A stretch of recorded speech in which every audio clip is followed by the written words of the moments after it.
Hi there, my name is FixFox, and welcome to Heroes of Might and Magic 2.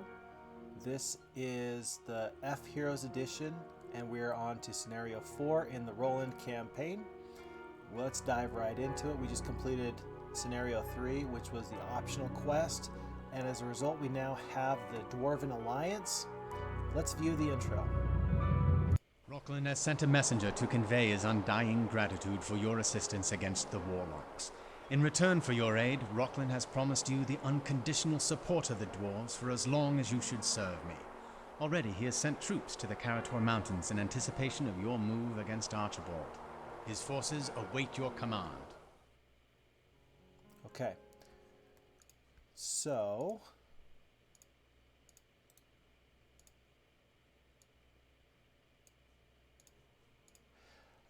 that just indicates that we are onto the Karator mines, and now we have that Dwarven Alliance. What does that mean? That means that any dwarves that we see on the adventure map from here on out, we can click on them and we can more or less have them join our army for free every time. That is going to be huge for a few reasons. Number one, if they were guarding some strategic mine, some strategic dwelling, some artifact, then we don't have to fight the defenders and we get a free artifact and some army unit. So there's a lot of value in having this Dwarven Alliance, and it may also impact what choice we make as far as what faction do we start out with. Sorceress, though generally a little bit weaker of a faction than the Wizards, might be the go-to now, because you're already going to have some dwarves in your army anyway. For the morale bonus, it's nice to have a little bit of cohesion in your armies. I think, not knowing what scenario 4 is about, I think we're going to stick with the sorceresses here. We've played through wizards once, we've played through knights once. We're going to stick with sorceresses again, and we are going to begin now. You will face 4 allied enemies in a straightforward fight for resources and treasure. Capture all of the enemy castles for victory. As always, the difficulty is on hard. Let's get into it. This area is rich in resources. Explore, but beware. A castle left undefended will quickly fall. That is terrifying, because Scenario 2 said something similar to that, and every single second we were fighting this tug of war, trying to make sure that we didn't lose our main castle, which was the most important strategic choice we could have made. And that meant that we couldn't go too far away from our hometown. We had to play defense first and prioritize that. And it really just lengthened the amount of time we spent on that scenario. For such a small map then, it was a lot of days spent. But now we can see if this is going to be the same or similar. Maybe that was just an empty threat. Let's find out. So we start off with 1 hero and 1 castle. Right off the bat, I see I've got this observation tower. Let's plan on getting that as soon as possible to plan out our next moves. I see a halfling hole just right in range. Our sawmill is close by. If we can find an ore pit somewhere around here, that would be great too. I'm gonna for sure get a second hero, because I always have at least 2 heroes if I can possibly manage it. And so I'll just assume that Troyan the sorceress will be my primary hero, and I'm not going to have them pick up all this gold. I will have them get this treasure chest on the way out, but since there's a sign here, I think that I might as well just have them figure out what's in this sign. It says, "A gift of gold, my lord, from the people of Enroth, to the people of Enroth. Good luck, and may God save the true King Roland." It's very sweet of them. I'll take the 1500 experience. I'm not going to take diplomacy. You know what, I will. Generally, I've said in past playthroughs I just don't want to mess with diplomacy. I will this go around, and we'll see if we can get a good diplomacy game going, see if we can get some value out of that, especially since we have all this extra gold. That makes more sense that I can purchase more troops as I come across them. I have a choice of 2 sorceresses to start. I'll take the one on top, Natasha. That'll be my secondary hero. Otherwise, I only start with the, what's that? The tree house that'll allow me to recruit pixies. And I will also pick up the statue. I'm thinking that I'll immediately start just sucking up resources, and I won't plan on getting too many troops right off the bat. So let's see, should I go straight for there? Should I go straight for the sawmill? Should I pick up the gold? How should I do this? The gold will be there tomorrow whether or not I get it now. The sawmill, if I get it now, that'll translate to an extra 2 units of wood. And I'll just pick up the gold on my way through to the observation tower. And we see now, we've got a gold mine close by. That's wonderful. We have a new town. That one's a wizarding town. Perhaps strategically, starting as a wizard faction could be good, because then I could get 2 towns of the same type going and double my units. But it also means that I can just have maybe 2 main heroes, one that is primarily composed of sorceress units and one hero that is comprised of wizard type units. I do see already dwarves, dwarves, dwarves, dwarves, and dwarves. Let's show you what that's all about right now. When I go and would normally be attacking some dwarves, instead it says the dwarves recognize their allies and gladly join your forces. And so I just automatically pick up that whole stack of dwarves. Fantastic. Number 1, I didn't have to fight them, and number 2, this alchemist lab is absolutely free. Huzzah. No other troops will do that. Since I've got my sawmill, I think strategically it makes sense for me to go pick up my ore mine as well right now. Because there's so many loose resources here, and because I'm able to see what's going on here, I'm actually going to do something I don't usually do, and I'm going to pick up a 3rd hero. Just so that way I can cover more ground quickly. I'm going to purchase my archery range so I can get my elves. And I'm going to make the choice of leaving the very slow units so that they don't impact this hero's movement right now. Maybe if there wasn't all this gigantic pile of gold, I wouldn't consider a 3rd hero, but it makes a lot of sense for me. And then they can swing through, get the crystal mine, and get the dwarves. I don't know what the defenders are in this town up here. It might be worth it for me to go back, spend my movement just to get back into my castle, and wait for one more turn to get the Stonehenge. And then with my 4th level creatures, I should be able to take that spare town. Oh, I can't do it because I need the Mage Guild. Usually I do have a Mage Guild by now. I don't right now. Let's pick that up. With a haste, with a magic arrow, I feel confident enough that I can press forward and get through these defenses, especially if Natasha can help me combine forces. Let's see what she's up to. Pick up a windmill. And I'll just meet my main hero on the road.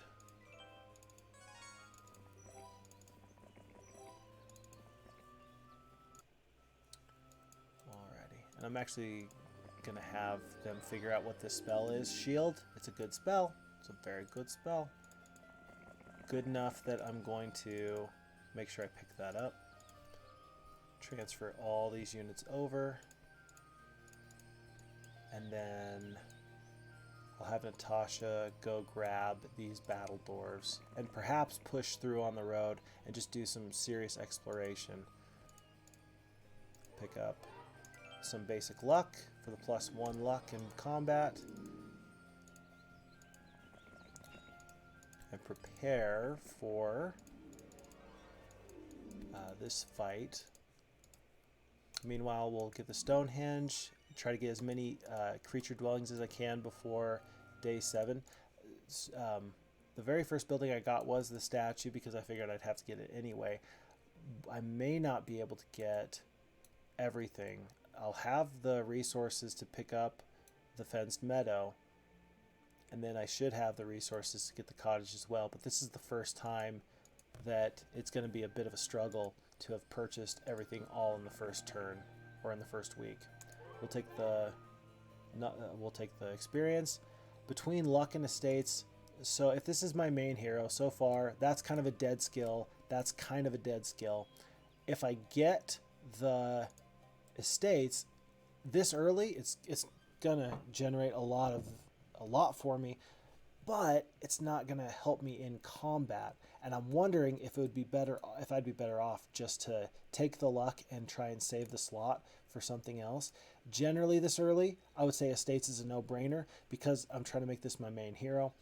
I'm going to forego a great skill just so I can maybe get a better skill. I'm going to roll the dice, as it were. Going to see if I can get lucky. I'll be here all week, folks. I'll be here all week. I'll split the stacks of my two smaller creatures into their counterparts. Okay, wow, so it actually had rocks in this town. Let's fight this, though.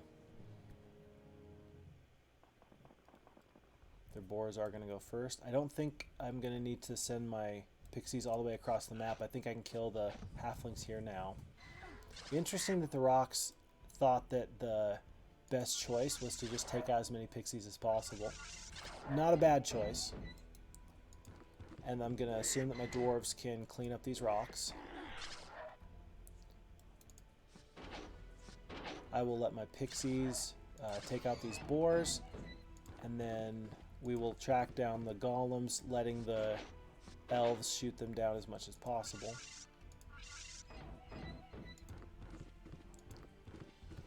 And once again, it's up to the elves. That's a Warcraft 3 reference.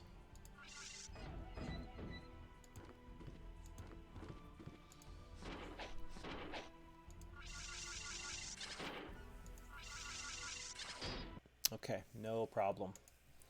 Alrighty. So it had some pretty good defenders in this little hamlet, but it only has the habitat for the halfling hole. It has no other buildings here. Last scenario, there was the unupgradable towns. This one, however, I can improve this town to a castle. It's very expensive, though. I do have the wood. I'm far, far away from the ore, and it's a significant investment in the gold. It's going to take a while for me, I think, to really get this town online.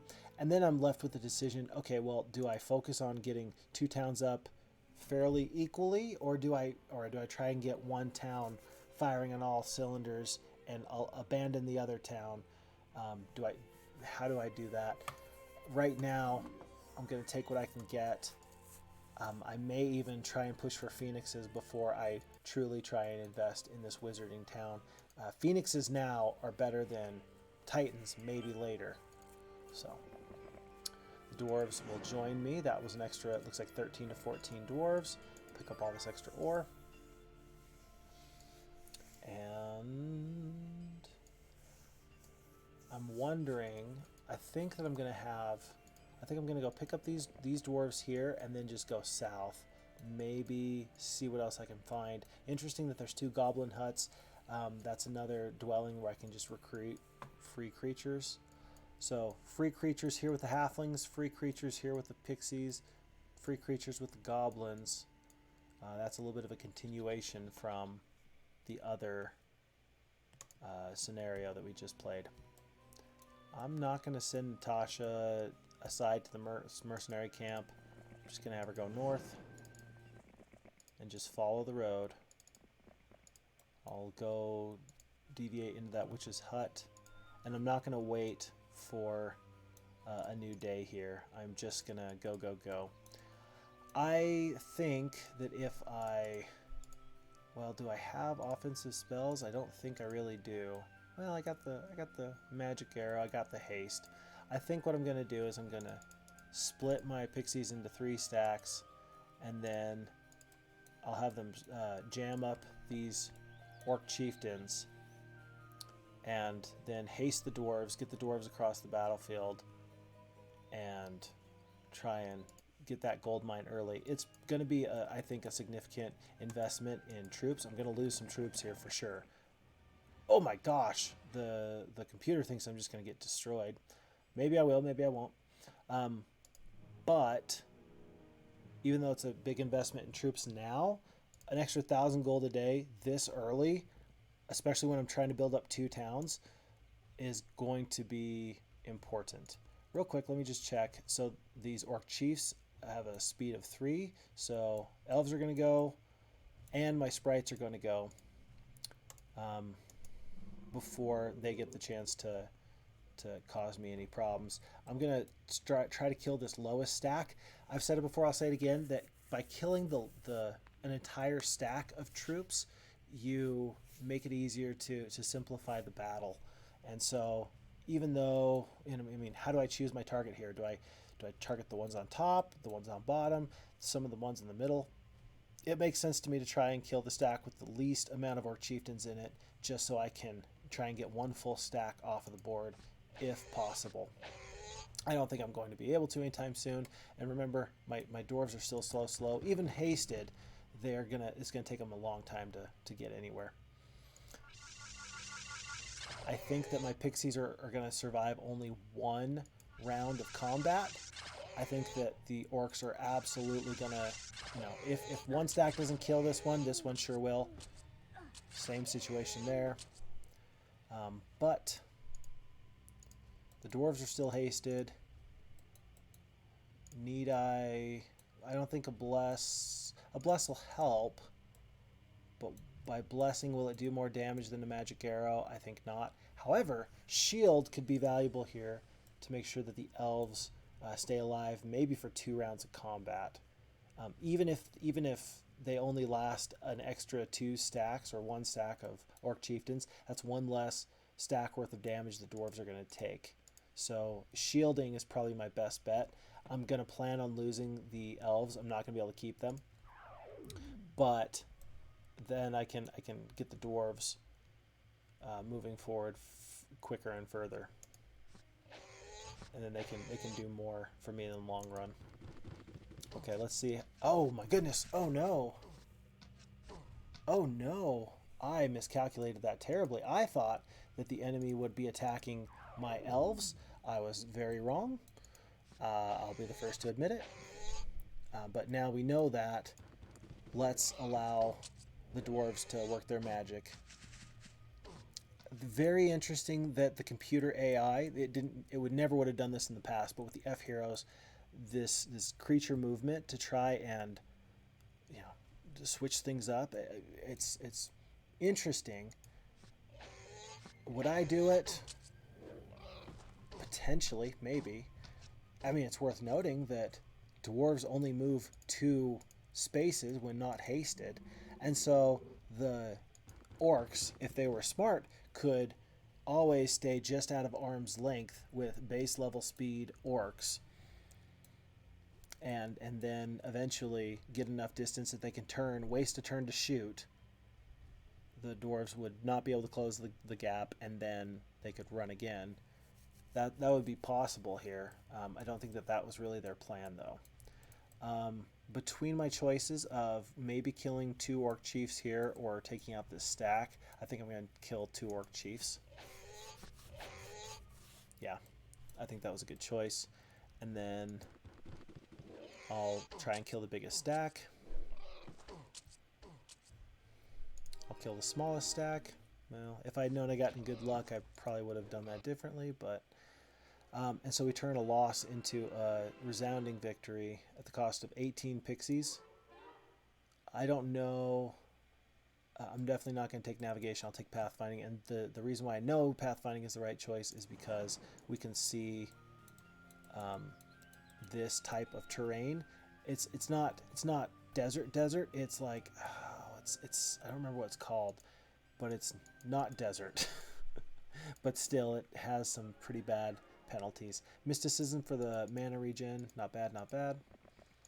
Campfire, There's an enemy hero there. With 24 battle dwarves, I can probably stack up to most low-level enemies.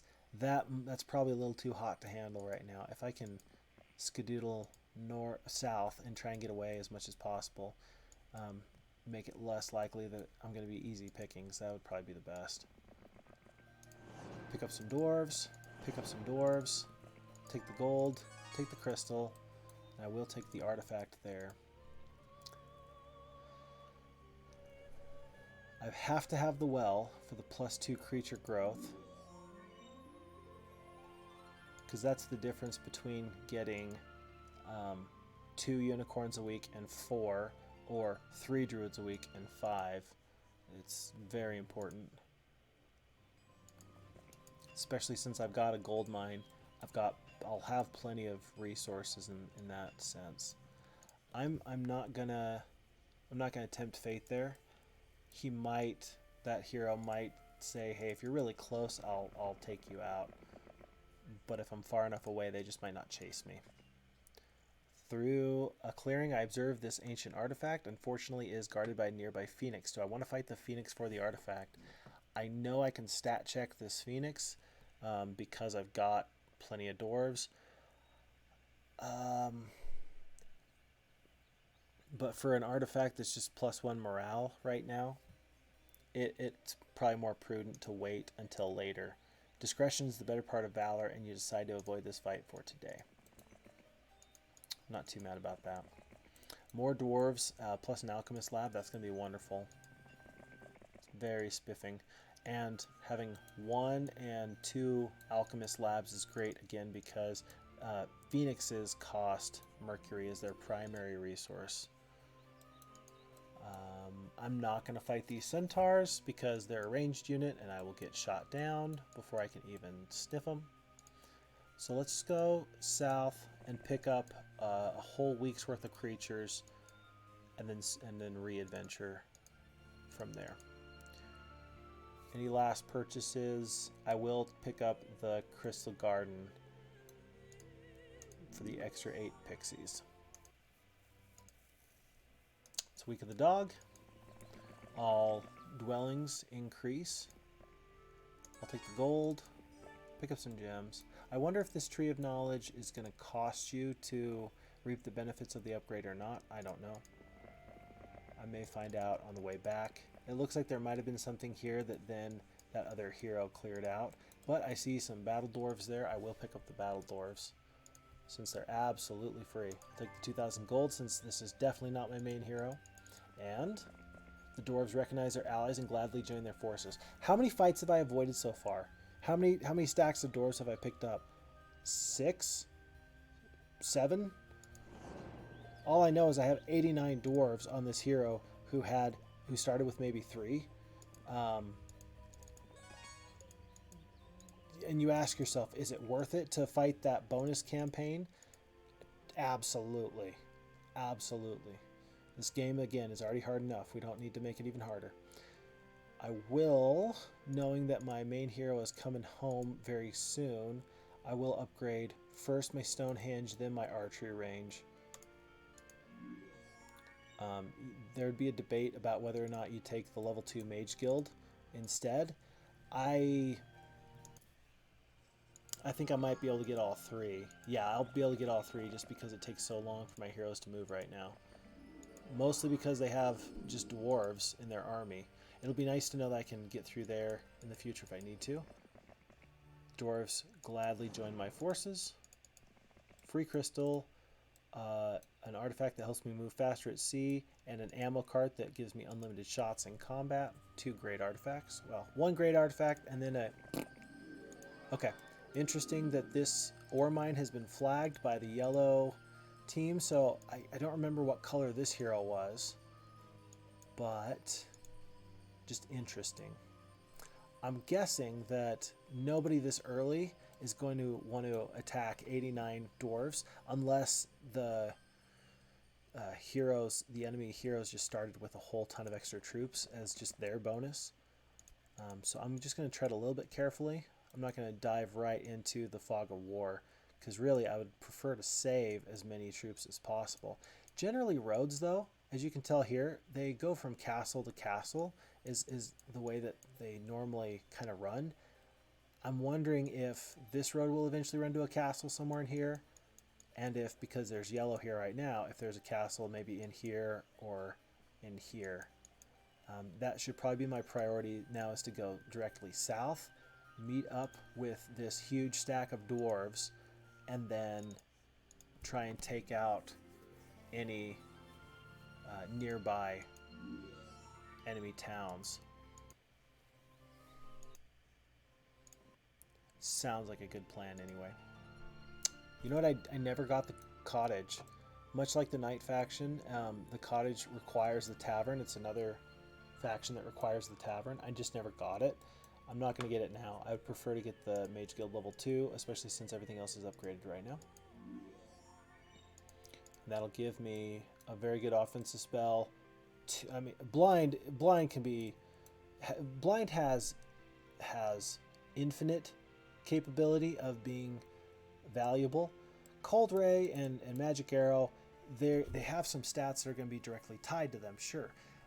But Blind has an infinite possibility. It can absolutely...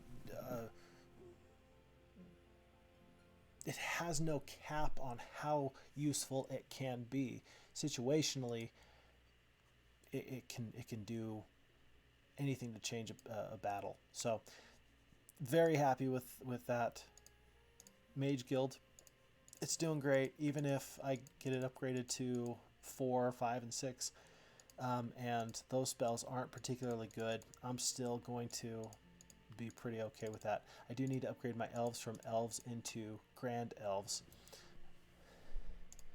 And you notice one thing I don't think I've ever mentioned is that the placement of your units in your hero does matter. You'll notice I always put shooters on the end. That means that they're in the corner. From left to right, it's top to bottom as far as where they're going to appear in a fight. That, number one, by being in a corner, that makes it easier to block your shooters in, so that way they can be better defended by other troops, and as opposed to being in the very center where they just have more surface area that they can get attacked from. And then also, if you have enemy troops that are in like the very middle, generally you'll have some faster troops in the middle. If they're ground units, by tucking yourself away in the corner, you can stay further away from them. Maybe save yourself one extra turn of combat before you're under duress. So we have 3k gold. Darn good thing that we've had that gold mine rocking and rolling. I'm not going to wait for a secondary hero to come back and get this gold. Yeah, I will. I'm thinking about it, and I've got all the gold I need right now. I'm not going to waste my time picking up gold. I will pick up the windmill because I don't know when the next time I'm going to come back here is for anybody else. An ammunition cart in the middle of an old battlefield catches my eye. Inspection shows it to be in good working order, so I take it along.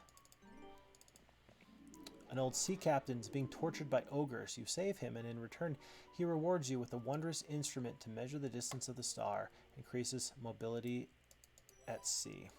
There's more dwarves here. We're going to go just pick up every single dwarf we can. Oh. Hi. So I'd said maybe there was heroes over here. I guess that there is a road that could and probably does meet up with this castle here. Lots of archers, a pack of pikemen, and a few peasants. Who cares about the peasants? We don't care about the peasants. But the two things I care about is archers. And then if I attack this castle, it's what kind of defenses do they have? If they just have the main town defenses and they don't have the right turret and the left turret, I'm thinking maybe I could just squeeze out that fight and I'd be fine. But with no other offensive spells, with no shooters, not knowing exactly how bad that offense is, I'm not going to attack that. I'm not going to run away. I'm still going to pick up the sawmill because I figured to myself, they probably don't want to sally forth and attack me without their defender bonus. But if they can defend with those additional helps, I think they'll win that fight. If they take me on the open field of combat, I think I win that fight. Okay, and there's another hero there. Oh, so yellow, and then that's orange. And that one looks like a wizard, that one's a knight. So I'm wondering if that was, I don't know what that faction is. I suppose that now is a good time to do two things. Number one, I will use one spell point to view minds. Okay, so we have red, we have green, we have yellow, and we have orange. There's going to be a gold mine to the bottom left. That is going to be useful. But I'm guessing then that means that green has probably got a castle over here. Yellow's got this castle here. So orange, maybe orange is just way out of their area to have picked up these mines.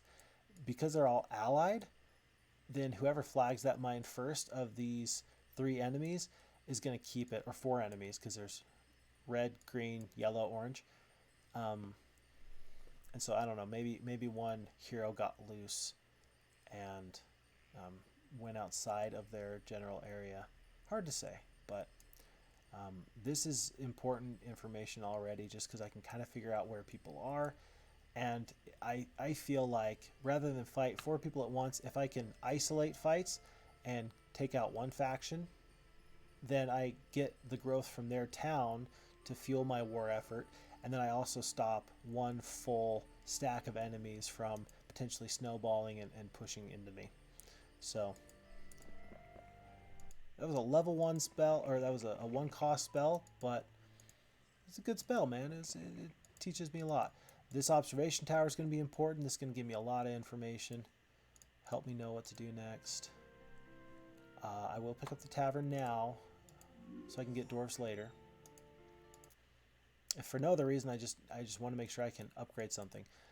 Freeman's Foundry. I haven't talked about this adventure map tourist attraction yet.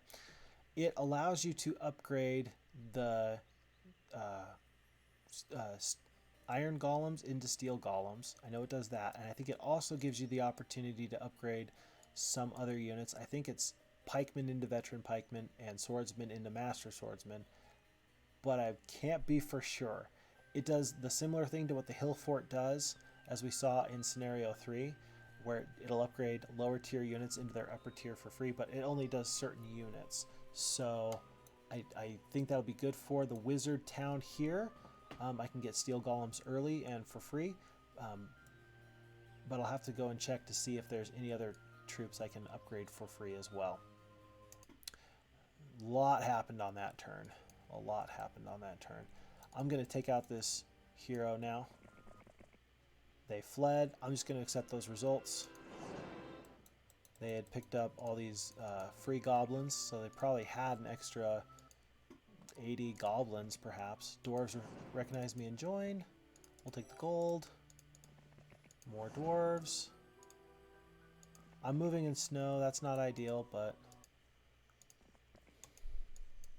Oh, and there is another town here. This is a barbarian town, the non-upgraded, non-castled town.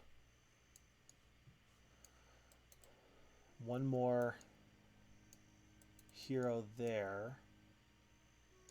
And then... So these roads do not connect, but that'll be interesting to kind of figure out what we do there. I think that we're going to pick this up. I don't know how much interest I have in upgrading a third town, but it'll be worthwhile to consider. I need to pause and just check to see. I still need a sulfur mine. I still need a gem mine. There's gems. I've probably seen sulfur, and I just don't remember where. Sulfur. It was guarded by those centaurs. Thankfully, sulfur is not particularly important, with the exception of it's one of the precious resources that you need for your mage guild. And then immediately I see this sulfur mine that's completely unguarded. Let's meet up with our main hero, transfer the units, and then go grab the sulfur mine for free.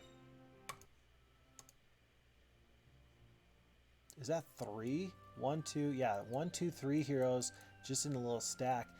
there might be a big offensive storm coming from the north that'll sweep through, threaten this town and threaten this town. If I lose my wizarding town, I'm not going to be too sad because I haven't invested in it at all.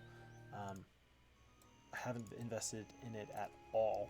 So if I lose it, what do I lose? 250 gold a day. Okay. And heck, maybe then they will buy the castle for me. They'll spend the 20 wood and the 20 ore and the 5,000 gold, and that'll be a huge boon for me. Sometimes a computer will do that. It won't be strategic about, hey, should I really spend on this town or not? It doesn't think like that. I'm gonna fight this fight because I know I can win. The enemy runs away. Great. I'm not gonna fight the fight. They might have artifacts that they're getting away with, but there's no guarantee that I could get those out of them anyway. More battle dwarves. 84 battle dwarves, 23 regular dwarves. I couldn't imagine fighting this fight or this scenario without all these dwarves I'd be having to fight. Xanadu. I think that's a reference to something. I don't know if that's the Legend of Zelda. I don't know what Xanadu is a reference to. All right, we're going to do this. Let me pull out my phone and let me Google it. I have to know for myself. Oh, it's a film. Xanadu is a film. It's a 1980s American musical fantasy film written by Richard Denise, Mark Reed. The plot is about Sonny Malone. I know that name, so it's got to be a fairly reasonable reference here. Well, okay. So I thought that maybe it was like a reference to another game. Perhaps not. The butler opens the door and looks you up and down. You are neither famous nor diplomatic enough to be admitted to see my master, he sniffs. Come back when you think you are worthy. I think I'm worthy now. It's a little bit interesting here. So for Xanadu to work, you have to have, I think it's advanced diplomacy or higher, or your hero that you're trying to have go in there has to be of a certain level. I don't remember if it's 10 or above. I don't remember if it's 7 or 8. Whatever it is, you have to meet this guy's requirements. But if you do, you get +1 to all of your primary skills. +1 attack, +1 defense, +1 spell power, +1 knowledge. So it's kind of like a win more type of adventure map option, in that if you're already doing good, your hero can get even stronger. But early levels, I guess for balance purposes, early levels, finding one is not just going to make a superhero that, oh my gosh, the power spike is ginormous, which I think is a smart decision. And, if every adventure map tourist attraction was the exact same, it wouldn't be very fun or interesting anyway. It adds some good strategic value. Okay, we'll pick up the free experience and pick up logistics. Why not? I am going to save these 16 battle dwarves. They're gonna go along with this hero as a bodyguard. I will take this town now, and I'll probably get the gazebo later. I'm wondering if there's something in this corner here. I'm not going to lose 24 pixies. I just choose not to. I'm going to blind the orcs so that way they have to come across the battle and fight me. If you know, I like when I say I refuse, like, yeah, I'm just not going to lose these pixies. It reminds me in the book Moby Dick, if you've ever read that one, which most people haven't because why would you in general? Like, it's kind of like reading the book Little Women. You might read it just because you know that it's a classic, but there's no other real reason, in my opinion, to read it other than just to say, yeah, I've read it for the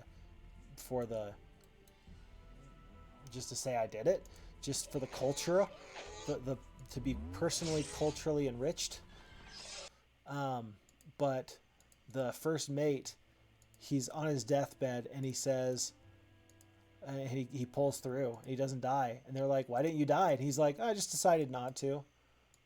It's like, what?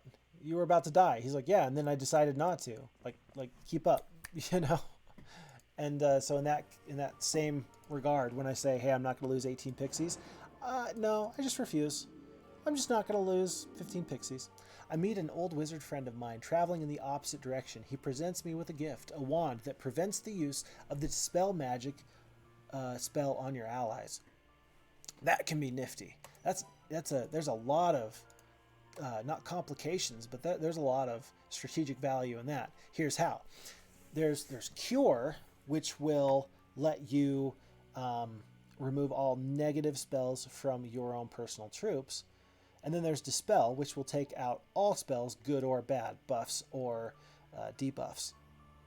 By having this Wand of Negation, the enemy can't get rid of my unit's positive spells. I can still cure negative spells. I can't dispel my own units, but if I have, as I do in my castle and in my mage guild, cure, then there's no need for dispel and the enemy loses some strategic options. Kind of nifty. Okay. For the red tower, I'm just waiting on 2 ore, but here's the thing. It's day 7. Oh no, oh no, oh no, oh no. It's day 7, I don't have a marketplace, and because I never picked up a marketplace, I don't have any way to trade for 2 more ore. I don't have any way to trade for 2 more ore. So I'm sunk, right? Well, I guess so. The only other thing I could think to do would be to buy a hero for 2,500 gold and then hope that I have enough movement points to get from here to there and pick up this little patch of ore. Here's the deal though, I then wouldn't have enough gold to get the red tower, so I would have to buy the hero, pick up about 2k gold and get the ore and then get the phoenixes. Unfortunately, I'm just gonna have to get them next turn. Say it ain't so. Say it ain't so. If I had just there was at least one turn where I never bought anything in this town. If I had been wise and efficient with my turns, I wouldn't be in this mess. But I wasn't. I feel like there's got to be something in here, and I got to get the gem mine anyway. So I'm gonna move this way. Gold mine. And a sack of gold. There's a lot going on here. There's an artifact there. I think that's the snake eating itself. I don't remember what it does or what it's called. Take the gold, take the gold. I'm a little concerned. No, I'm not concerned. He can come at me all he wants. Well, no, because now I've only got 16 dwarves. Unless he's got pathfinding, I should be safe for this turn. And if he makes a beeline for me, I'll go this way and get out of danger. I am going to pick up the red tower now. And now I have access to my phoenixes. 1,500 gold, 1 mercury. Good unit. It's a good unit. I like this unit. Okay. And he does not. He opts to go north instead. Oof, that seems like losing 2 druids feels like a lot more than I need to.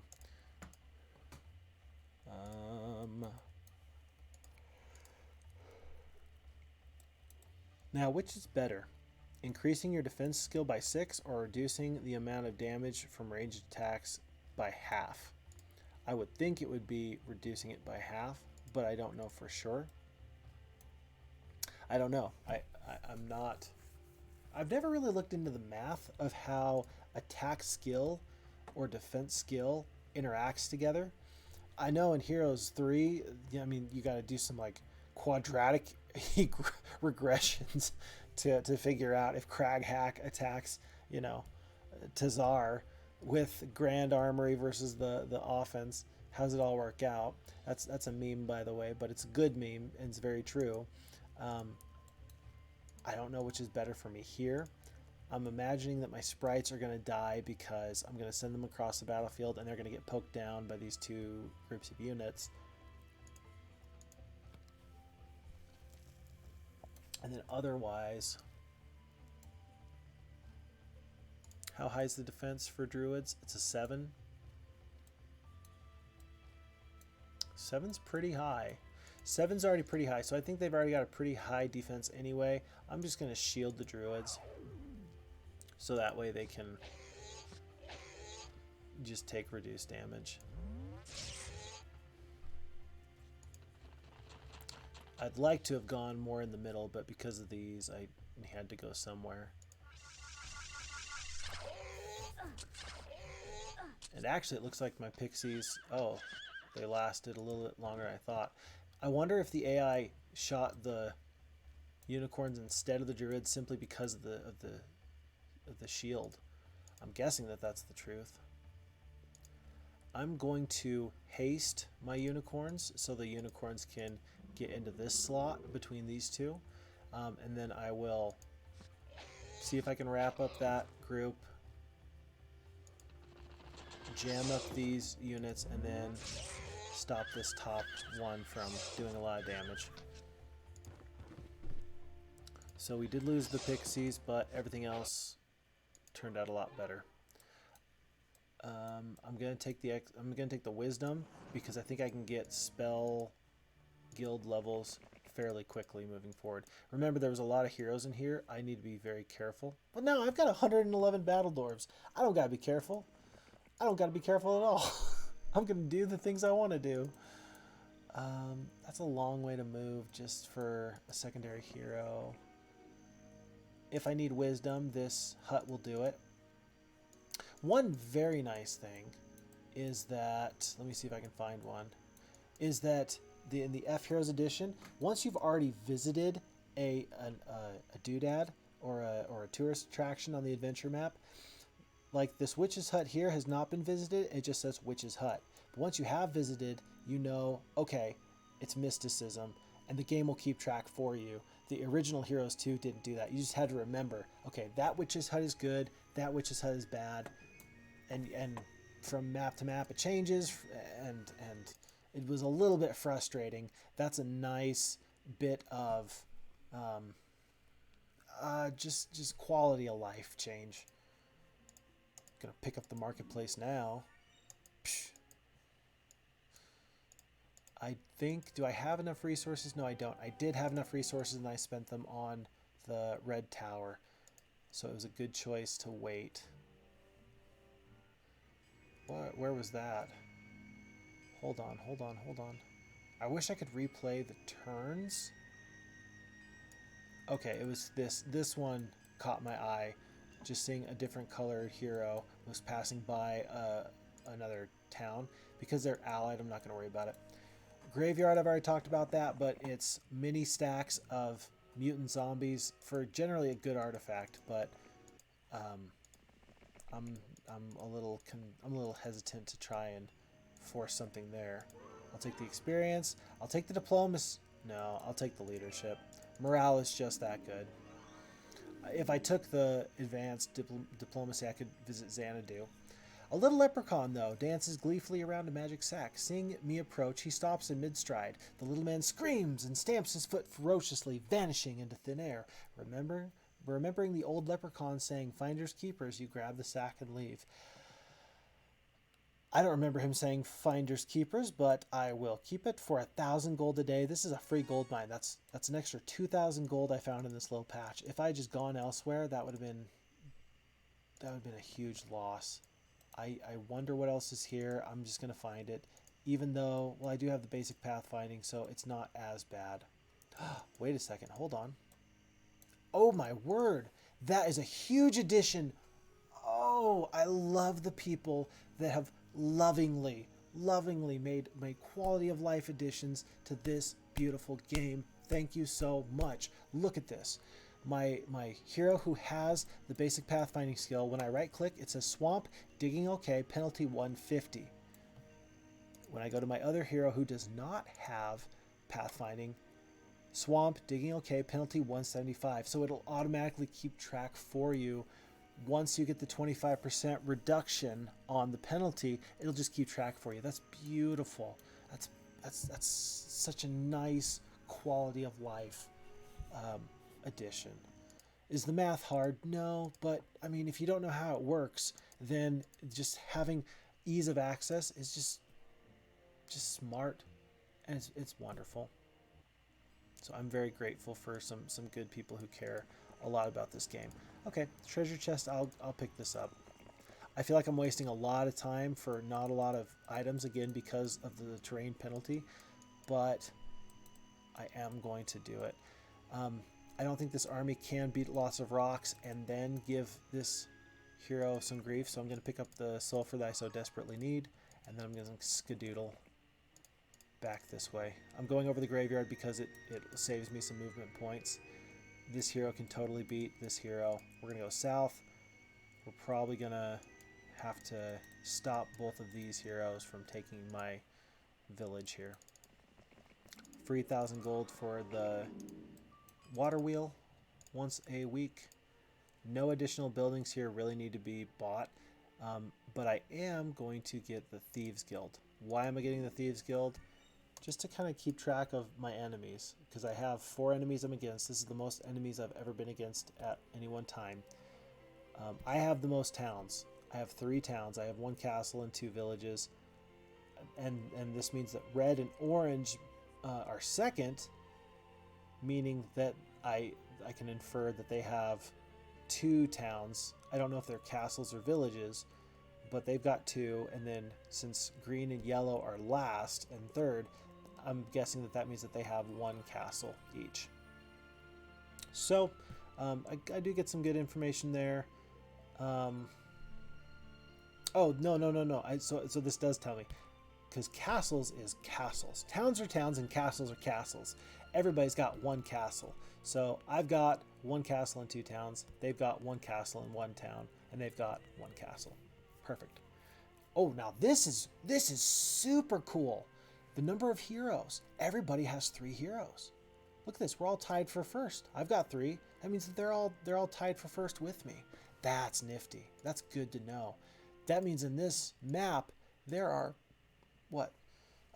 3, 6, 9, 12, 15 heroes wandering this map. 15 heroes abound. Very, very interesting.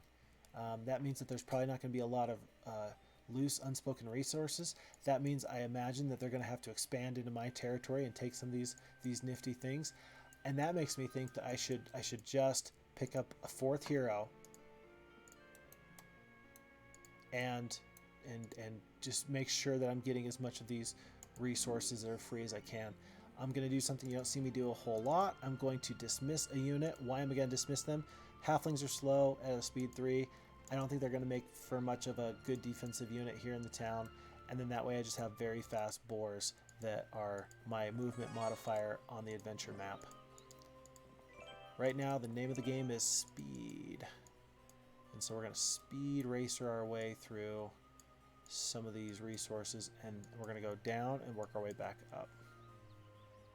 Noting especially that these heroes here could jump on this road and start to threaten me a little bit more than I would feel comfortable with. Interesting that this hero and this hero are really running me down. Run, baby girl, run. You can do this.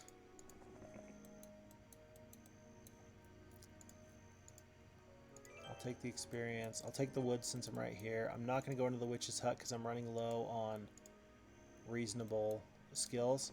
Yep, and I'm glad that I can get by this way because then I can head them off and try and save that hero. I'm going to purchase the goblins I have in here. This is another one of those cases where I'm going to buy them just so he can't have them. Do I really need 25 goblins? No. Do I think it's going to change the course of that battle? No. But it's a cheap investment to make sure that nobody else gets them. A group of orcs with a desire for greater glory wish to join me. Do I accept? Sure, I'll take more free units. That's 7 shooters I wouldn't have otherwise had. That's awesome. I've got another hill fort here. I can upgrade those low-level dwarves into battle dwarves. Let's go this way. And my next major purchase is going to be this castle once I can get the ore for it. And I should actually be able to get that fairly quickly, especially if I pick up this little patch. Okay, and so I lost that town. I'm not going to worry about that. Because I will just fight it back. This snake ring, by the way, halves the casting cost of all your bless skills. Having this bless go from 3 mana points down to 1's not a big deal, but mass bless, I believe, is like 15 to 10 magic points. That is where you really get a lot of value out of that artifact. We are going to go to the hill fort and get my slowest unit upgraded to a faster one. She is moving pretty quick. I'm guessing that she's got pathfinding, even though I've got logistics. Pathfinding beats logistics in the swamp. We'll pick up the ore first just to make sure we get it. That's +7. And then, so before I forget, let me upgrade this town. The castle improves the town defense and increases income to 1,000 gold per day. It will pay for itself in that regard, not with the ore and the wood investment, but I'm surely going to take it. I'm not going to have a lot of time to build up any habitats. I just have one turn that'll be free, but we'll do what we can. This Freeman's Foundry, let's find out what it says. The blacksmith working at the foundry offers to convert all pikemen and swordsman weapons brought to him from iron to steel. He also knows a process that will convert iron golems into steel golems. Unfortunately, you have none of these troops in your army, so we can't help you. So I was correct earlier. It's pikemen to veteran pikemen, swordsmen into master swordsmen, and iron golems into steel golems. Steel.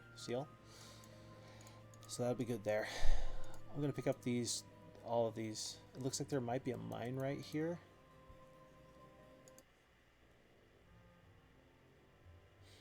Maybe there's more dwarves. She's like, save me. I'm like, yeah, I will. Just let me go do my thing. Shh, baby girl. It's okay. It's okay. Oh, nifty. So the hill fort also upgrades the orcs in my army to orc chieftains. So I am happy with that as well. So now my slowest unit is a 3 instead of a 2. Good use, good use.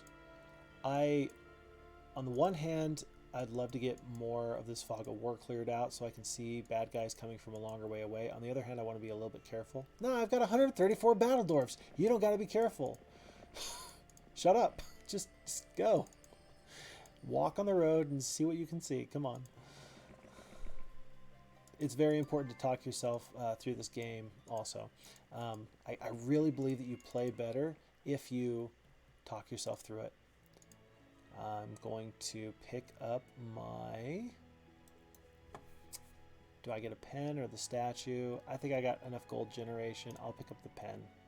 Actually, because of the steel golems, because I can get just the foundry, and then I can pick up steel golems here at the Freeman's Foundry with the upgrade, I'm going to get the foundry now. And I will have some steel golems getting pumped out. That might be enough in a secondary hero to maybe take out some of these creatures I just haven't had time for.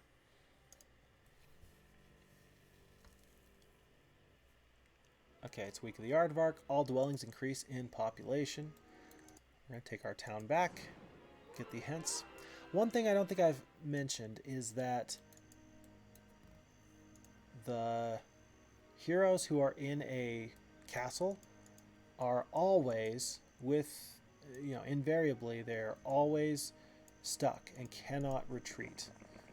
On the open field of battle, you can retreat at any time. You'll lose whatever troops you have left, but you can recruit your hero again at the town of your choosing. However, if you are in a town, your backup is up against a wall and you can't get away. You're just stuck. I'm not really sure why I came back here. I didn't really need to come back here.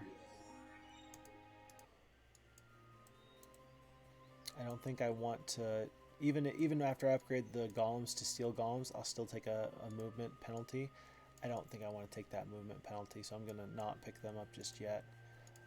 I suppose that since I am here, I might as well pick up these extra boars, though.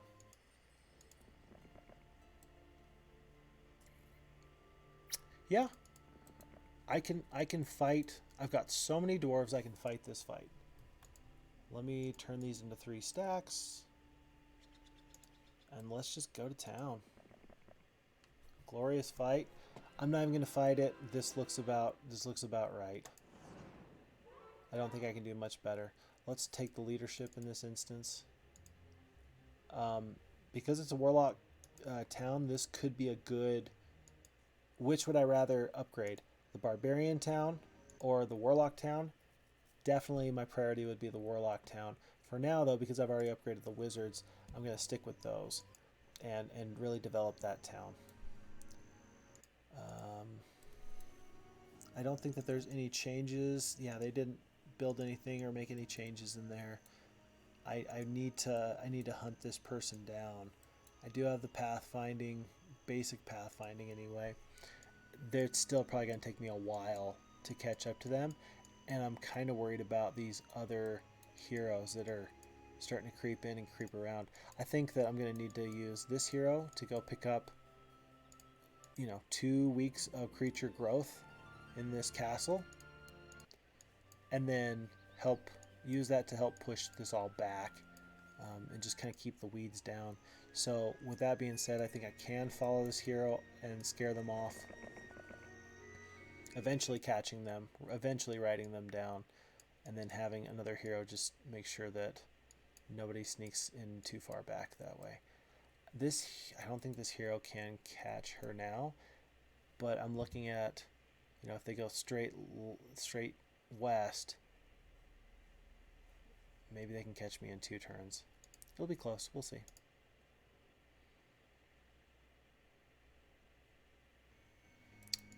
Nice of them to not run away from me. What the hell? Let's fight this battle. I don't think I need to lose that many units, do I? Spell power? No, you don't even have a lot of spell power. You don't have a lot of knowledge. Just based off of just straight up damage, I think that's what the computer is saying I'm going to lose on. I'm going to wait to cast blind on their archers, so that way they might use a magic arrow or something first. I don't know if they've got a spell book even, but we're gonna wait, and we're gonna work on taking out their swordsman, which is their most offensive unit, and just start working on whittling down these numbers a bit. Gonna move the unicorns to the very middle of the field, so that way they can respond. Wow. Okay. So all my units were so fast that they all went, and I didn't have a chance to, between these average speed units and this very slow unit, I didn't have the ability to blind them. Now I know that they have, at least one slow. I'm going to assume that they don't have a dispel. I'm going to assume that they don't have a cure. And now my poor little dwarves can go 1 space. Speed, crawling. Absolutely crawling. This might be a time where I get the greater druids out of there. I just send them north to try and go where they can get protected. Yeah, that just makes a lot of sense to me to do that. And then 1, 2, 3, 4. 1, 2, 3, 4. I'm not going to take the hit from the pikemen, which is good. I'm going to actually move the unicorns back 1 so that the dwarves can for sure hit these swordsmen if they try and go in. They do. Wow. And so really I've been completely ineffective with dealing with these archers. I've been completely ineffective with giving them any problems with me. They've gotten 3 hits off. They had good morale on the first go, and then they just attacked right there. Heavy losses. I think I can officially say I fought this fight worse than the computer did, and that's so unfortunate. But so be it. How upset should I be, though? Let's be real. Though I'm taking losses, the backbone of my armies for the foreseeable future are going to be dwarves. It's not going to be my shooters. It's going to be the dwarves. Let me see if I can take out a whole ton of these peasants. Let me haste my dwarves. At this point, I'm playing to make sure that this guy doesn't run away. That's my big thing. So to do that, I'm going to take out peasants. One peasant instead of all of these pikemen. I'm going to again blind them. Usually I wouldn't even attack with the Grand Elves because I don't want the retaliation to lose one, but I want to make sure I put this stack down. 1, 2, 3, 4, 5. These guys aren't even going to reach. 1, 2, 3, 4. None of these guys are going to reach. Oh my word. This is a weird situation. This is a weird situation. I'm going to leave them blind. What are you doing? Just because I didn't attack doesn't mean you shouldn't attack. That's so strange. That's so strange. Or maybe it's not even strange. Maybe it's just that, like, I don't expect it. Okay. So they're very slow. They're average. I should attack now because everybody's going to get some hits in, and I should be able to take out 17 archers. And then you don't get to run away.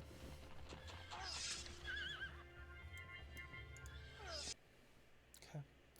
Yeah, I think that when the computer fought it, I lost like 2 druids. I didn't lose a lot.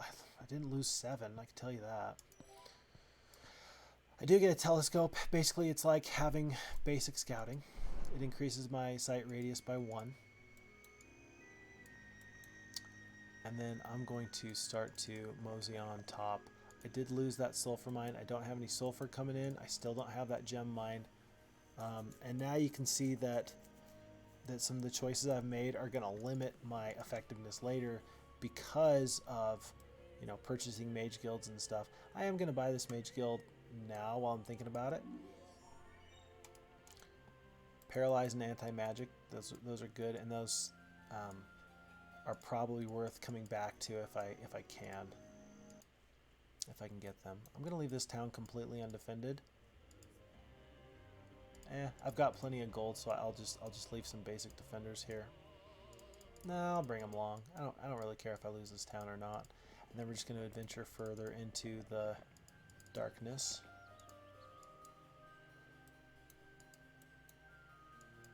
I'm gonna send them up and then over to head off that champion. Important to note that I can't just go straight down into their teeth. I might as well go pick up this free windmill.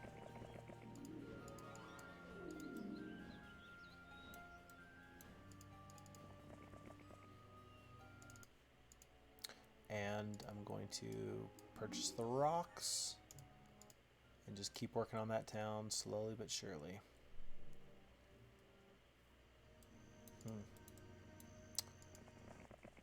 I better take out everybody I can. Enemy has fled. I don't know if I trust myself to fight these battles. Don't worry, I'm gonna have plenty of battles to fight. It doesn't really matter if I auto combat a couple of these, because we said a little bit ago there was 15 heroes running around the map at least. Yeah, it's not gonna matter if I fight every single one of these battles. The enemy has fled.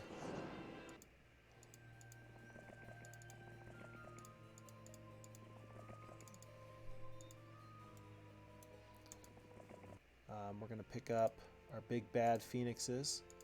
We're going to pick up the Grand Elves, the Greater Druids, the Unicorns. And will I take dwarves or sprites? Because I know that other heroes are going to have power stacks of dwarves, I'll leave the dwarves. In fact, I'm going to leave the dwarves like that even. And so now my shooters are not going to have as much defenders, but the phoenixes are going to draw a lot of attention, so I'm not too worried. I don't really care if I... Yeah, I do care if I get the halflings. And plus they're on the road anyway. I'll just take care of them this way. I might as well fight them. And then the wizarding town will have some additional level 1 creatures.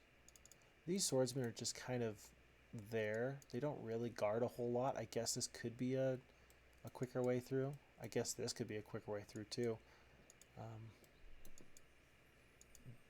But for now, I'm not super worried.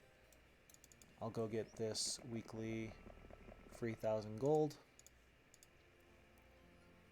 There's no purchases to be made in my sorceress town. There is a purchase to be made here. I need the mage guild, so that way I can get the ivory tower next turn.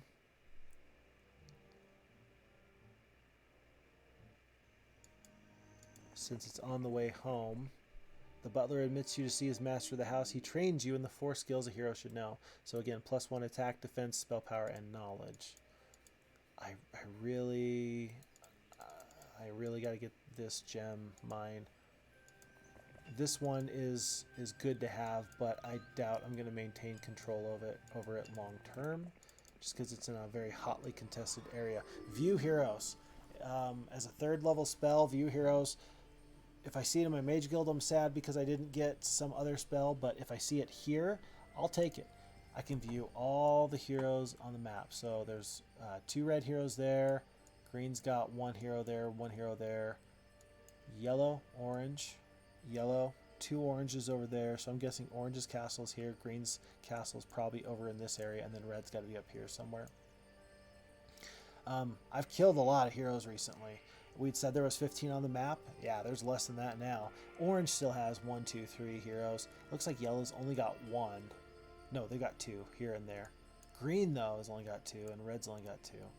So, interesting to just kind of note and keep track of. This is an abandoned mine and is guarded by a horde of ghosts. Ain't nobody taking that anytime soon. It's really kind of cool to look at on the map. But ghosts are the most broken unit in the game. I mentioned that they were earlier in a previous video, but I didn't say why. I will tell you now why. So, ghosts have the unique ability that whenever they strike down an enemy unit of any kind, they add 1 ghost to their stack.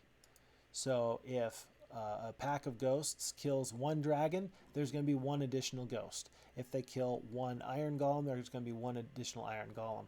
If they kill 20 level 1 creatures like 20 pixies, that's 20 ghosts all of a sudden.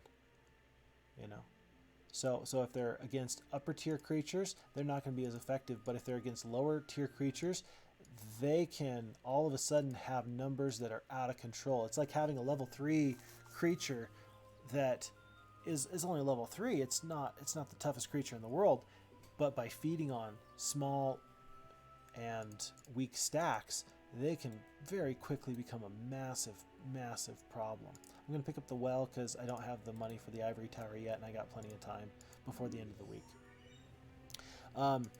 Another instance where peasants are just the worst. If you have peasants in your army and they come knocking, or you try and attack ghosts with halflings in your army, all of a sudden you're going to have 32 ghosts to deal with, and you're just going to hate life.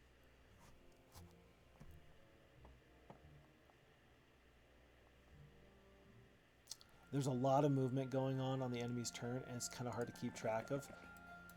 That is a nice artifact, I think. Yeah, that's the golden bow, so I removed the 50% penalty for shooting over castle walls. I've done a terrible job with this hero. This hero should not have been messing around over here. They shouldn't really be messing around over here, because there's all this other activity happening. And if you have one hero and one hero only, who's your main hero, and they're supposed to guard everything, and there's 10 heroes on the map, 10 enemy heroes, you can't cover that much ground that quickly. The nice thing is that I think this hero, Natasha, is going to keep these 120 battle dwarves and keep the top of the map stitched up with no problems. I think that I might even bust through these mummies here just so I can help stop that aggression from the yellow champion and just put them down. Well, I guess I can defeat them here. And it wasn't even a fight. The enemy has fled. I'm going to assume that was the best result I could have gotten. Maybe it was, maybe it wasn't. I do want to push forward in getting the ivory tower. But since I'm not going to be able to get the Cloud Castle anytime soon, it won't really matter. It's still day 5. Let's pick up the statue. And I did lose this town, which they immediately upgraded into a castle. So they could theoretically, in 7 turns, have dragons being produced out of this town. The likelihood of that is fairly low, but it could happen. It's just something to be aware of and plan for.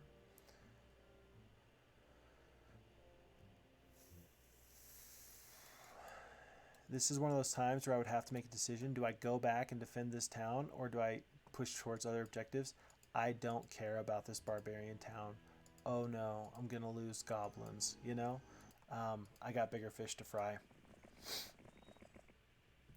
Alright, this is the first instance where diplomacy has come into play. The creatures are swayed by my diplomatic tongue, and they make me an offer. 10 of the 39 archers will join my army, and the rest will leave you alone for the sum of 5,850 gold. Do you accept? I don't know what rate 25 means. Oh, I assume that rate 25 is indicative of my diplomacy level. Here's the thing. What do you think? Are archers, the level 2 unit for the knight faction, are 10 of them worth nearly 6,000 gold? Are archers, a level 2 unit, worth, what, 600 to 800 gold?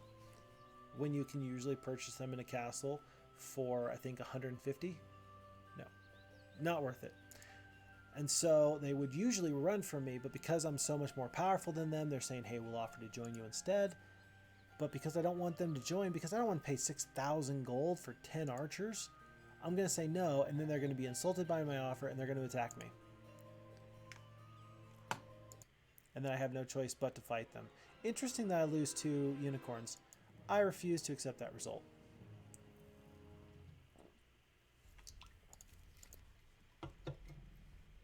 And because I refuse to accept that result, I'm gonna shield. Well, 40 points of damage. Is that gonna kill a stack? No, it's gonna kill 4 archers. Blind can stop the best rangers or the best shooters. I've only got 6 magic points, so I gotta make this count. I can do 2 shields. Is 1 shield gonna save?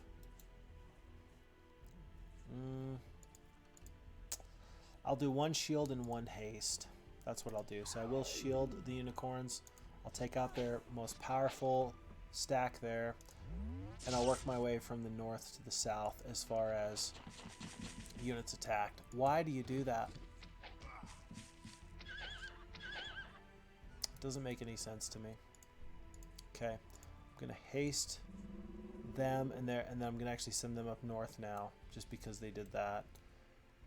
Because I think they can make it. 1, 2, 3, 4, 5, 6, 7. Yeah, they should be able to make it. See if we can take out 1 full stack. Have them attack the heaviest stack.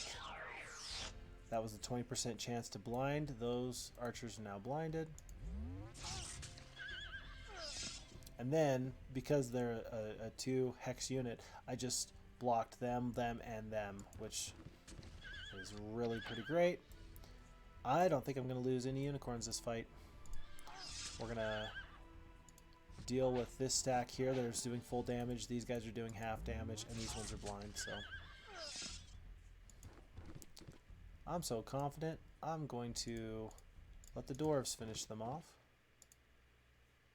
Well, the blind wore off, so unfortunately. They heard the footsteps of many angry small dwarves. And then they died. At least I got to see it coming before they bit the bullet.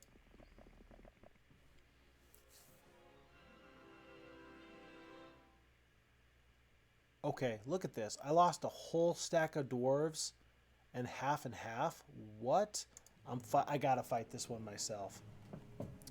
I'm guessing that it's all because these orc chiefs are just gonna shoot the crap out of my dwarves, but But bro, what? This might be an instance where if I checked my spells and I realized I had shield, shielding all my dwarves is going to be difficult. I've got 2 spell power, so I can't even get. I can shield, and by the time I want to shield my 3rd unit, the shield will have worn off on my first ones. So if I had combined all my dwarves into the 120 dwarves or so, I could shield 1 whole stack. And because I don't think that the centaur stack is going to last, and I don't think that the gargoyle stack is going to last, this might be one of the few times that just combining into fewer stacks is more worthwhile.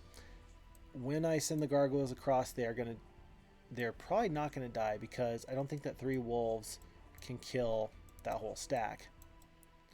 But the problem is that these ogre lords are going to go before the orc chiefs, and they'll peel any real flyers threat off of the orc chiefs anyway. So there's no sense in sending the gargoyles just to their death. I'm going to shield the largest stack of dwarves. I don't know which stack the AI is going to prioritize. Is it going to prioritize the one to the top because they're the smallest stack, or are they going to prioritize that stack because they're the top, closest to the top? I don't know. I don't know. They may even just go for my shooters first. But regardless, right now anyway, I'll shield the biggest stack, and I'll plan on shielding this stack next. We'll just do that. I'll try and kill as many goblins as I can. And I'll keep the dwarves together. Well, will I let them get the first initiative? 1, 2, 3, 4. 1, 2, 3, 4. Yeah, if I go here, I'll be able to at least get into the wolves next time. You know what? I think I just need to get across the battlefield as quickly as possible. I'll take the hits. It's fine. I'm also going to send these dwarves up this way. Okay, that worked out. So the orcs did attack the biggest stack of dwarves. So maybe they're going to attack this stack of dwarves first next. Whatever that means.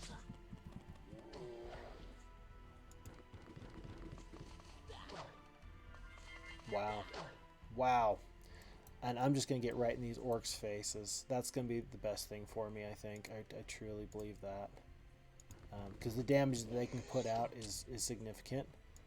That stack's already fairly low anyway.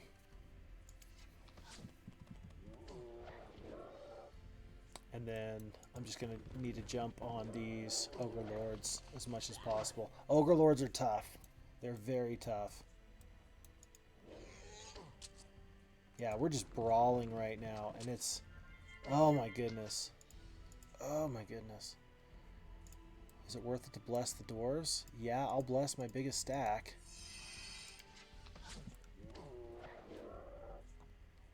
And I'll take my smallest stack just to stop the orc chieftains, but I gotta take out these stupid goblins. Goblins just keep ruining my day. And then my blessed dwarves are going to take out the biggest threat, which is the ogre lords. Look how few ogre lords I take out in one swipe. With 40 dwarves, it was 4. Ogre lords are tough. Ogre lords are a good unit. I'm going to still try and just take out the goblins here. And these ones are going to stay on the ogre lords. And mostly this is just because I'm just trying to keep the orc chiefs jammed up.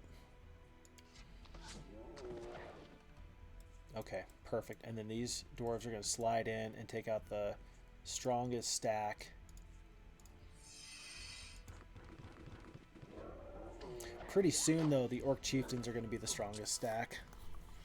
In fact, they might be the strongest stack right now.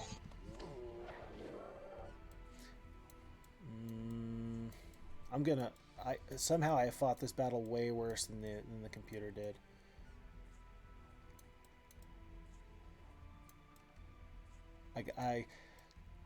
So because the ogre lords have so much HP and the damage they do is only moderately higher than the Orc Chieftains, even when the Orc Chieftains are doing reduced damage, it's better for me, I think, now to kill the low HP Orc Chieftains to remove multiplicative stats. So I'm going to start killing the Orc Chiefs. I'm going to lose this fight.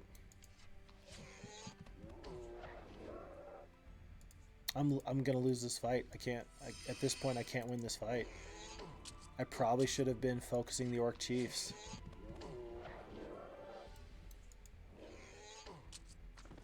The Orc Chiefs had too much damage. I got stuck on the tank. I messed up and I focused the tank when I should have focused the shooter. Wow. Alrighty. Okay. Wow. Couple of things about that fight. So let's just recap, because at this point the body is dead. The body is cold. And it's worth doing the autopsy so we can figure out what went wrong.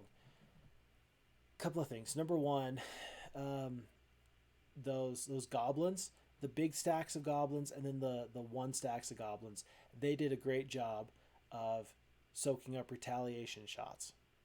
That's number one.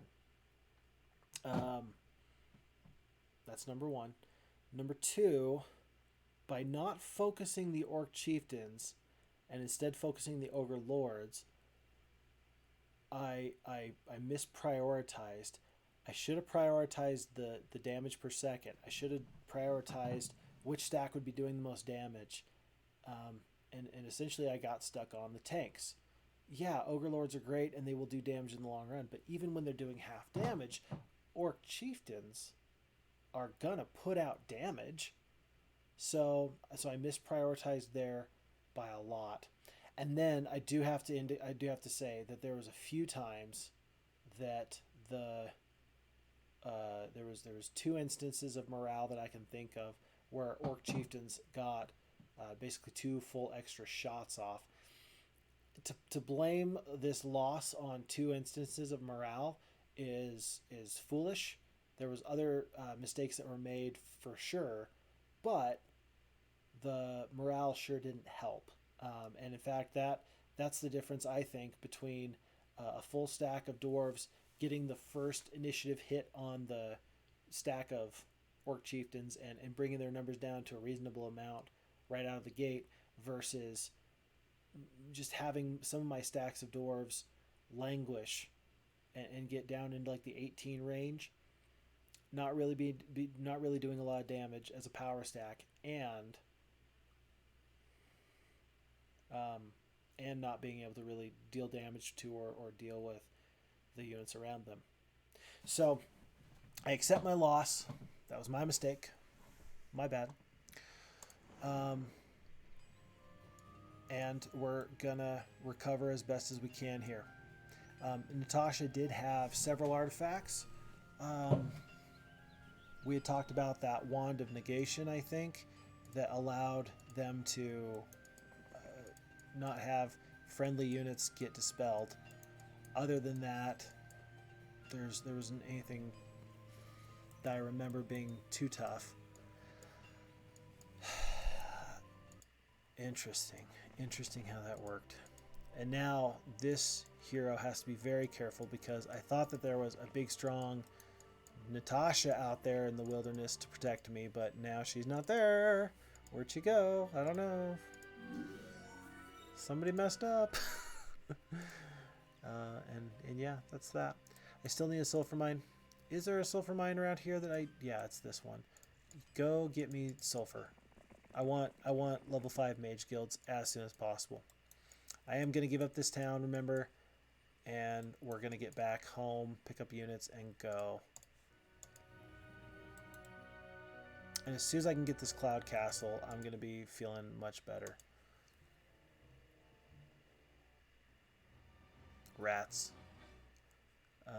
This is the one where my hero doesn't have big strong Natasha to protect him. Interesting choice there on his part.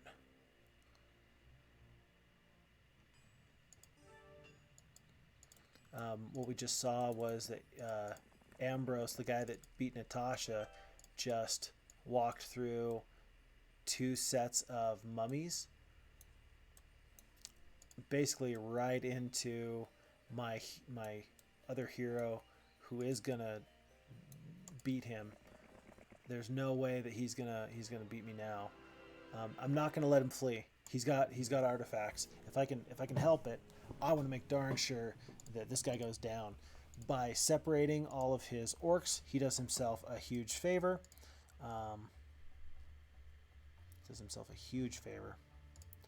And I'm thinking that the best thing I can do is make sure I think I'm going to blind the top stack of orcs, and I'm going to take out these ogres. 4 phoenixes didn't beat the ogre lords. Now, why is that? Let's take a look. 0 attack, 0 defense. 5 attack, 5 defense. That matters. That matters a lot. I'm gonna have to tell you what. I look me in the eye.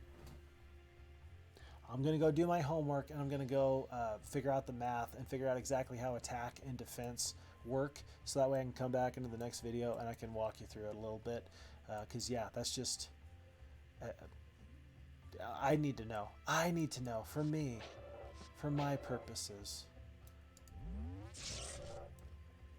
Because magic, yeah, it's fairly linear. We can figure that out. But the actual might stats, that's worth knowing. Okay, if he runs right here, I'll be sad. Okay, the fact that he didn't run is wonderful. I'm going to get everybody is going to just pile onto this guy right now. Heck, I'm even going to, well, I'm going to paralyze. Oh, what? I can't paralyze him? Why not? He must have an artifact that keeps you from getting paralyzed. That's the only thing I could think of. Ah, well, I should have plenty of damage. It should be the unicorns to finish him off. I'm not going to fumble this though. I'm gonna blind him again. I'm gonna skip my turn, and then I'm gonna take him out. I am not taking any chances. This guy killed Natasha. No. Okay, kinetic pendant. Yeah, so troops are immune to paralyzed spells. That's my spell here, and then the Cyclops' spell. Shield of protection plus 2 defense. That's awesome. Traveler's boots of mobility. What a great artifact. Speed is always important. The ammo cart, that was from Natasha. The mobility astrolabe, blah, blah, blah. Yeah. And then the wand of negation. That'll teach you.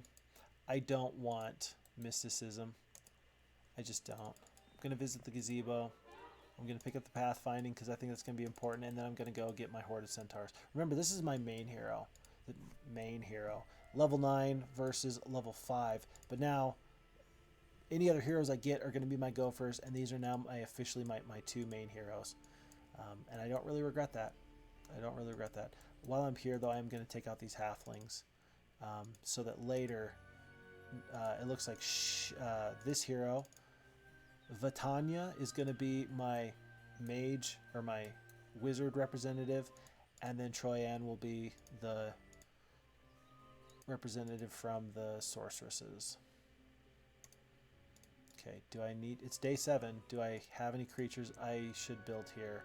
Can I get the Cloud Castle? Not a chance. I'll take the Orchard. And the next turn I will get my Sulfur Mine.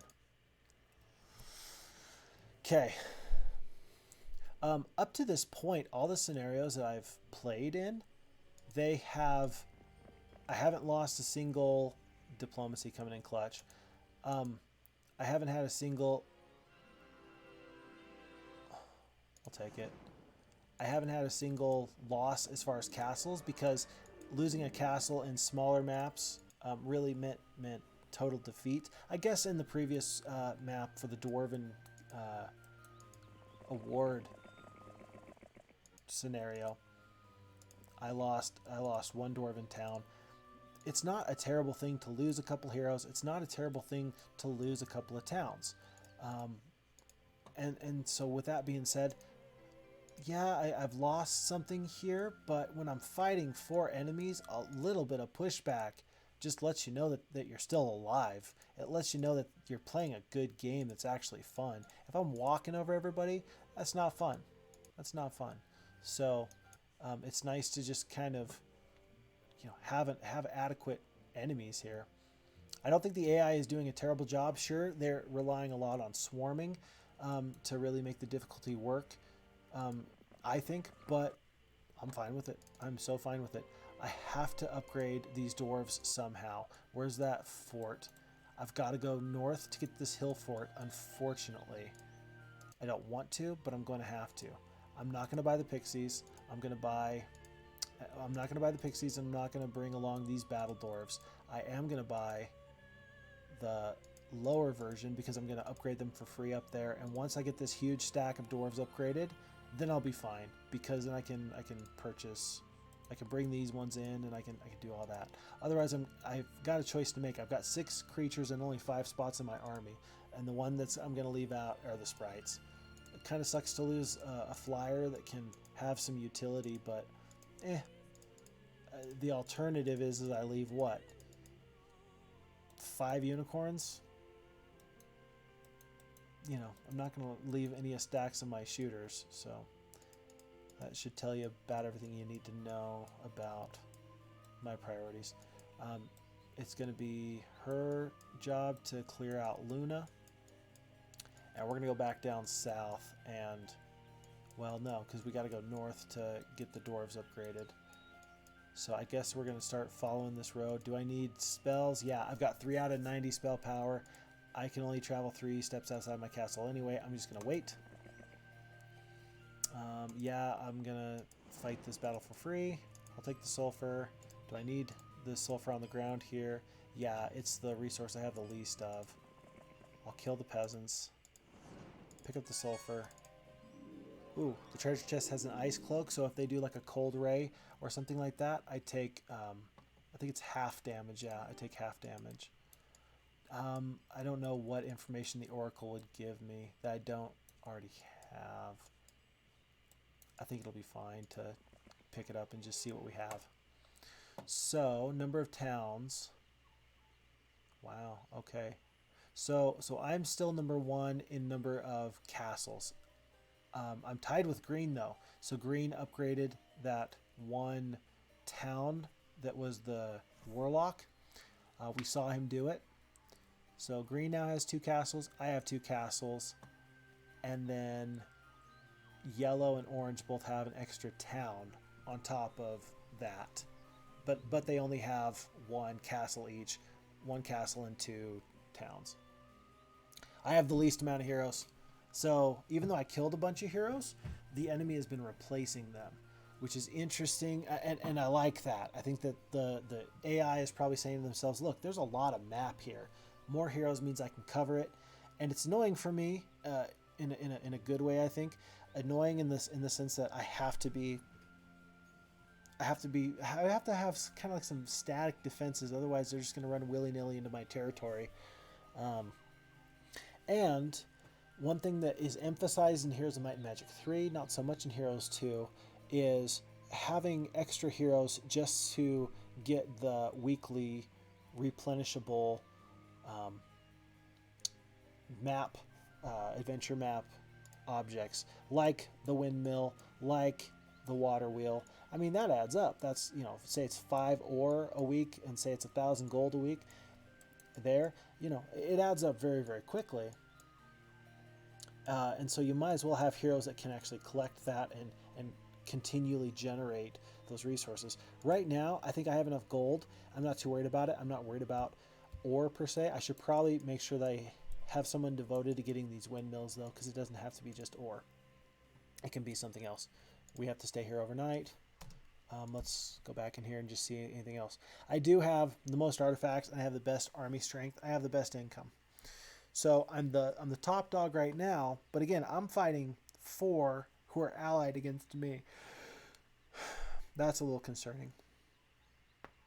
It's worthwhile to note that they don't have paladins for this yellow faction that's directly to my south, it's worth noting that green and red, well, that green has built up that warlock town, or maybe they had another warlock town, I'm not sure.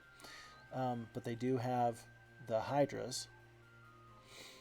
And then the barbarians, they just have the ogre lords. They haven't gotten into their war trolls yet, or their trolls. And then the orange team is at least got mages. The important thing is nobody's got their top tier unit. That's important for me. That gives me a distinct advantage. Very distinct advantage. I love that I'm last in wood and ore. Oh, gross. Okay, that was worthwhile. That was interesting. Oh, I do got one last thing I need to just kind of check. So the stats of their strongest hero. So attack of 5 for both of these guys and 1 defense. Okay, that's good to know that there are some people out there who can be heavy hitters, but they're not necessarily really good at maintaining their armies like through defense. And then the 2 magic users, 2 power and 5 knowledge, and 3 power and 4 knowledge. They're formidable spellcasters. You can do a lot with 50 spell points in a fight. Okay. Alright. So,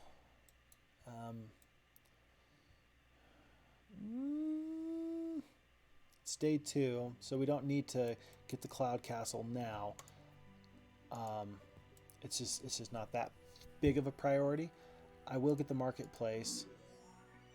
In times past, we've seen for sure that one marketplace, it takes 20 wood to get 1 precious resource, a precious resource being sulfur, crystal, gem, or mercury. Now, with 2 of our marketplaces, that number drops down to 14. So for every transaction, I save 6 ore to make that happen. And if I'm going from ore to wood, the less precious resources, then it's 7 instead of 10. So a really good percentage increase. Every marketplace is valuable. Okay. Again, it's tough to keep track of all these heroes moving, so let's do our best. So some activity to the north. One guy is really encroaching into my land there. One guy is really going straight towards my wizarding town. That could have been disastrous. Could have been disastrous because I completely lost the thread on that. That's one of the top heroes. That is the top hero for the yellow team. Then that is the top hero for the orange team. So we've got to get going here and shut this down. Neither of these heroes are going to get there this turn, but we will put ourselves in position to make sure things go well moving forward. I'll just purchase all the units in here.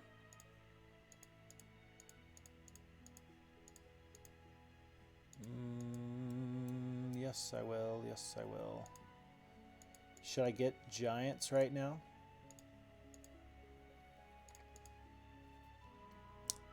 I'll have to choose between 6 magi or 1 giant, and so I will wait. I will instead I'll pick up a little bit of extra defenses just in case, though. I probably should have gotten a captain's quarters. Knowing that I've got tons of gold, though, and I probably want a 3rd hero anyway, I will either get Sandro or Astra. Sandro. Why does that name ring a bell?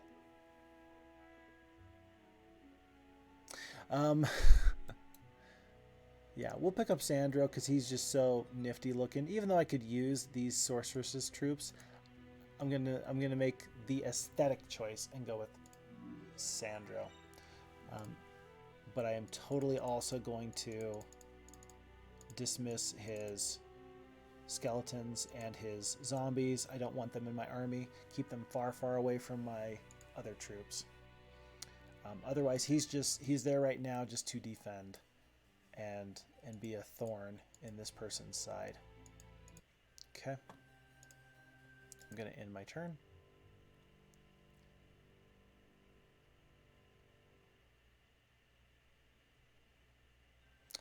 All right, they pieced out, and that's going to be to their detriment. Sandro's going to drop all of these. That's nice. It used to be that you had to manually move them. Instead, it just says, I'll move the most I can, since you have to have at least one in your army. And Sandra's going to go pick up things like this mill up there.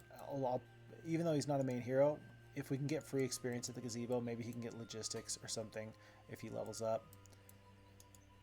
Troyan is going to head north because, again, we want to get to that hill fort.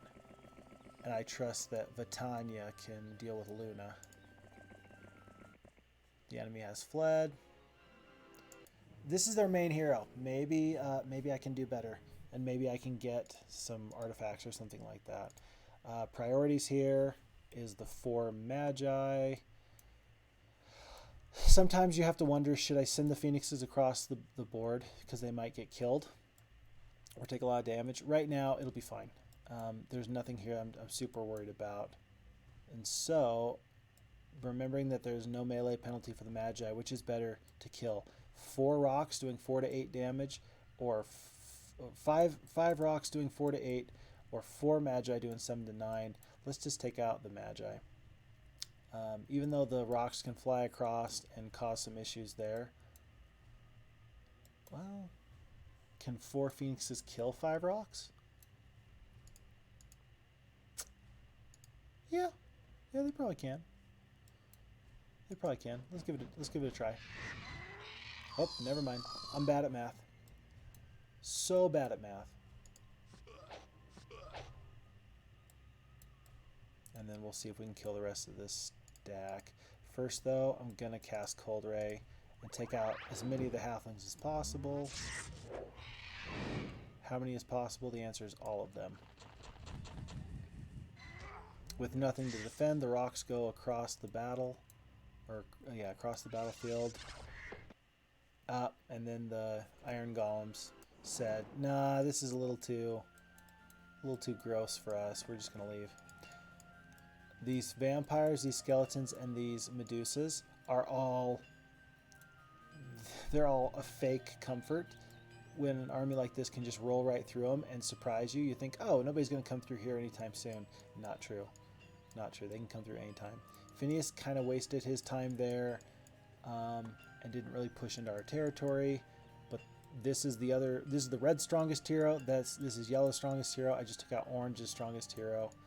And now I'm going to have Vitania give all of her sorceress's units to Troyan, and then she's going to only deal in wizarding troops.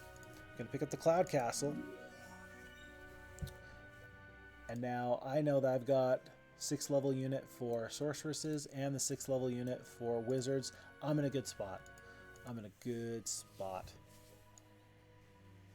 me just make sure that there's nobody's going to backdoor my castles.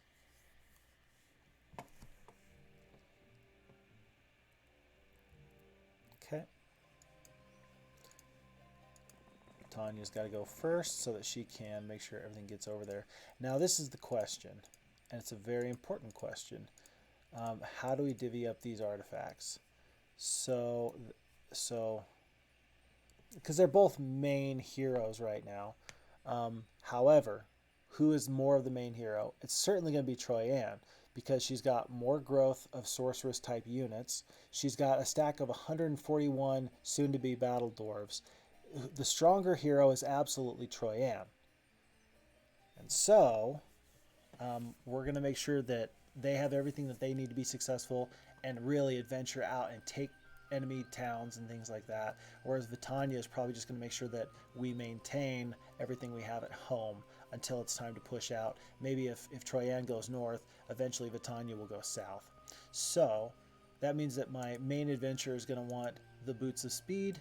They're going to want the Telescope. They're going to want to be able to take out enemy towns better with the Golden Bow. They're going to want probably the more combat spells and that. I don't know how often I'm going to cast Bless. I'm probably going to leave that, and I'm going to leave the gold there. Paralyze is kind of niche. I'll keep the the useless artifact at home. I'll take the ammo cart, and I'll send the Wand of Negation as well. I'm happy with that. The only downside to this is that now my main hero only has 5 slots for artifacts that they might pick up from enemy heroes. And if you're out of slots, you just lose those artifacts. They'll stay with that hero that you just conquered when they get shuffled back into the deck of purchasable heroes. So, it really is a choice. How often is Paralyzed going to be a thing? Probably not that often. If it happens one time, I'm going to look to this moment and say, you made a mistake. Otherwise, I think that's the only artifact that I'm saying is kind of an outlier, as maybe it won't even matter. Okay, we're going to head back. I'm going to keep the pixies. They're just going to guard this town. It's going to make, moving units a little more difficult, but it's not going to cause me any grief. We're going to keep the giants. We're going to keep the halflings. Going to keep the rocks. And because the iron golems are going to get upgraded to steel golems, we'll keep them. Weird, but we're going to get rid of the pixies, or we're going to get rid of the boars, and we're going to pick up the magi. And then we're going to go down and pick up the foundry here, and then probably roll through this halfling hole and that halfling hole. I hope that she's probably already taken those halflings once. Dirty dog. Necromancy, this is an important skill to take a look at here. Necromancy can only be learned by necromancy heroes and at a very, very low percentage warlocks. And I'm talking like 10% chance to get offered the necromancy skill. It allows you to convert a percent of creatures killed in combat to be brought back from the dead as skeletons. Free troops for nothing. If you're a necromancer, this is the backbone of your early game aggression. But for everybody else, it's kind of useless. However, the alternative is Eagle Eye. And we're going to continue this trend of just absolutely trashing Eagle Eye as a garbage spell or garbage ability. I don't want it. You don't want it. Nobody wants it. Keep that thing far, far away from me. Okay. You're staying here overnight, Vitania, and then you're going to head south and make sure that nothing too crazy happens in this area. Are there any purchases I need to make here? The answer is no. Eventually we'll think about a library and things like that, but for now we'll call it. I think that my main hero's priority now, note that they just built a castle for that barbarian town to the south. My main hero's priority is after I'm going to take the combat skill. Absolutely taking the combat skill. After I get my dwarves upgraded, mission complete, is going to take this town. I don't know how much they've built it up. I don't know if this is the town that has the hydras in it, but one of the green hero's best units was a hydra. And so, there he is. And so, we are going to take this out now. Ideally, right before I get there, they would build the dragon's tower and spend the gold for me. We'll see if I'm so lucky. Freeman's Foundry, all my iron golems have been upgraded to steel golems. Big upgrade. And now we're going to head this way. I'm going to pick up more halflings there and then just blitz into this area. And more or less just try to make sure nobody comes in this way and nobody comes in that way. If I can accomplish that goal, I'll be happy. This guy is still spooky. But he might see through the fog of war that, oh, hey, this hero is here and want to stay away. Oh, one cool thing from FHeroes that wasn't in the original is when you right-click on a hero like this, it'll give you some statistics. At the very bottom, it says move points left. So Troy Ann has a max of 1,500 based off of what's generated from her creature stacks that are available per turn, whereas like Sandro has 1,400. So 1,500 is coming, I imagine, as a mix between having traveler's boots, but also having had the battle dwarves that were at average speed of 2 before they just got upgraded. So we're going to see what her max is now, noting that we have the modifier of the traveler's boots, and we just got rid of our slowest unit that was 2. And we're going to see how big of an impact that is, going from 1500 movement to...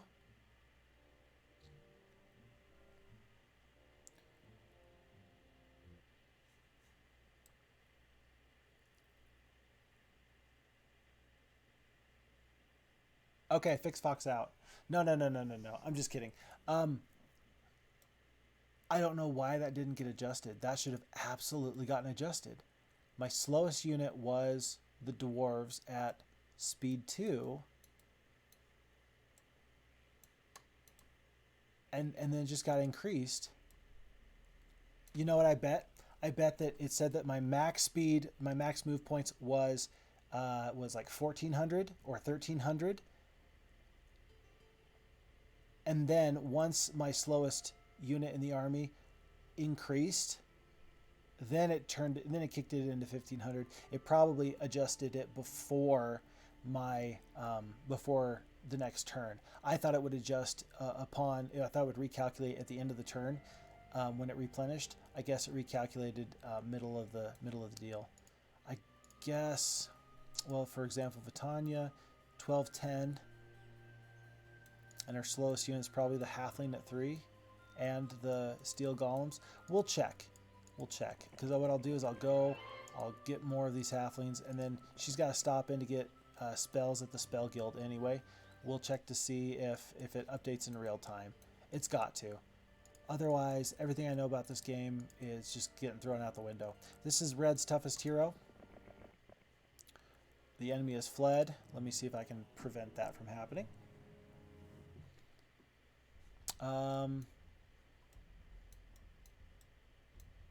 This is a time where flying into the teeth of the defense feels like a bad move. The wolves are going to tear me up. The ogre lords are going to tear me up. I can totally afford to lose some phoenixes. I can. I don't want to. As far as attacks go, my phoenixes will go, and then the wolves will hit them twice, with one retaliation for me in between, which might destroy the stack. And then my Grand Elves and my Greater Druids are going to go. Is that going to be enough? If I cast Steel Skin on my Phoenixes, I think it'll be enough to beat down any other stack that can do some major hurt to me. Spicy. Very spicy. And I got 64 HP left. Okay. Now I'm trying to think about how do I make sure that he doesn't run? I don't think I can do it. 1, 2, 3, 4. I don't want, because I don't want 34 goblins to attack and cause some hurt. I just want to make sure I don't lose the Phoenix. Orc chiefs and goblins are probably not going to kill one Phoenix with 64 HP. So I'm just going to take out the one goblin here. I'm going to do a strategic move forward and see if I can bait the enemy into staying around for one more turn. You're not making this easy on me. Nope, I couldn't do it.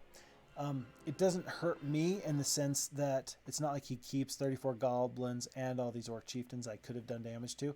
When he rehires this hero, they're going to have like one stack of goblins and maybe 3 or 4 orc chieftains. Just whatever a normal enemy would start with when you purchase them for the first time. It's day 7. If I'd been really smart, I would have considered ignoring that, getting back on the road and trying to take this town before it had one more week of growth. It'll be okay. It'll be okay. I'm going to just have Sandro wait at the mill because he's going to run the gauntlet south for me, and he'll just start right on it for next turn. I have all the necessary buildings completed right now.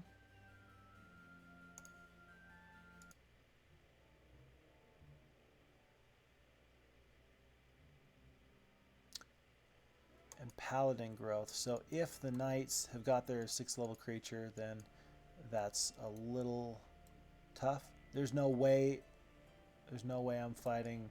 I don't even care what kind of mine it is. I don't even care, and I don't think it'll tell me. I think if I walk into it, it'll say, would you like to restore the mine to an ore mine or something like that? Otherwise I don't think it tells you, and I don't think I really care. Should I track this guy down? No, somebody else will have to track him down. Priorities, man, priorities. Okay. 12, 10 on the move points now. If I move out the 2 slowest units, 13, 10, 13, 20. So it does update immediately. So I have 13, 20 now. I had 12, 10. That's a whole 110 extra move points because I went from a 3 to a 4. So 110 extra movement points per level of speed, because going from 3 to my lowest being the average speed, the 4, that's 110. So the difference between having one halfling as your unit in the army that is traveling with your hero versus a boar who is fast at 6 hex speeds, that's an extra 330 movement speeds on the adventure map. Does it matter? I sure think it does.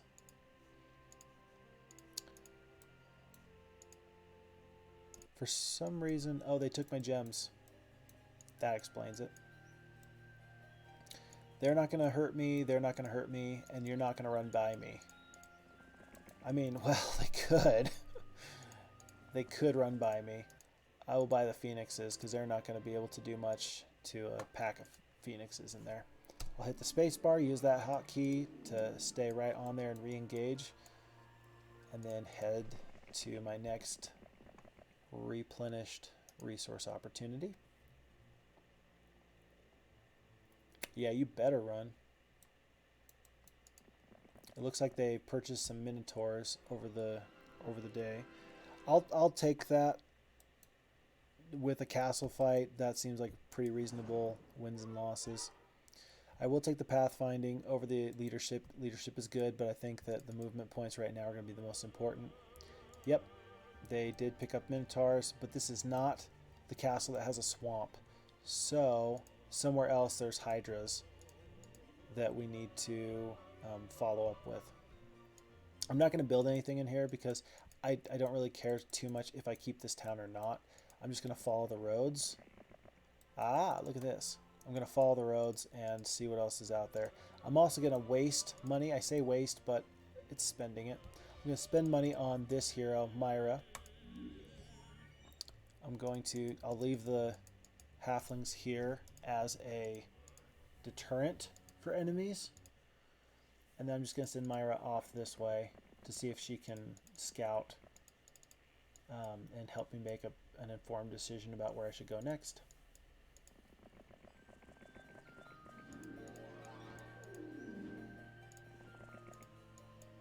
And then I need to get ore,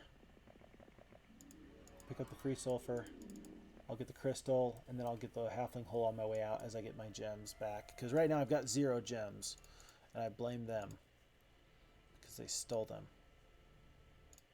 And if I want titans, which of course I do, then I need to get a gem mine going, at least one. And I've had at least 3 different ones over the course of this game, but it's been hard to maintain them. I'll just accept these results. I am going to pop in just in case they had a mage guild. I'd want to pop in just to pick up those spells anyway. It's not worth it to me. Was it worth just 5 wood and 5 ore to maybe get a new level 1 spell? What level 1 spell would I hope to get? Slow would be the only thing that I think that I'm missing. Yeah, slow is the only level 1 spell I really think I'd want. I don't think it's worth it to just roll the dice trying to get that. I'm going to let this hero go next to see if I should go this way. It looks like this is just a fairly barren corner, so we'll follow the road back down and go this way. probably wrap through and then pick up that wood. And if he takes that crystal mine, we'll stop him there as well.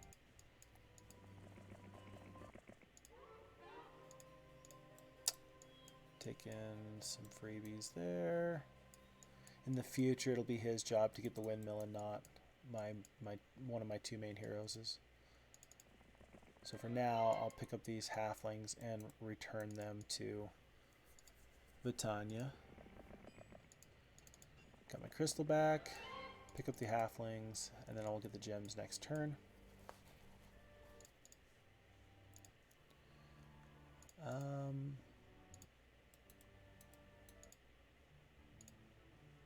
Since there are no units to recruit, I'm not going to worry about that, and there's probably no units there. Maybe there are, but... Whoa. Let me say it again. Whoa.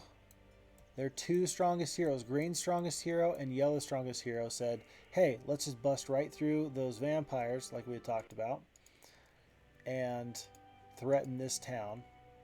And they're doing a very good job of threatening this town. I've got to get rid of the pixies because I need to recruit the better creatures.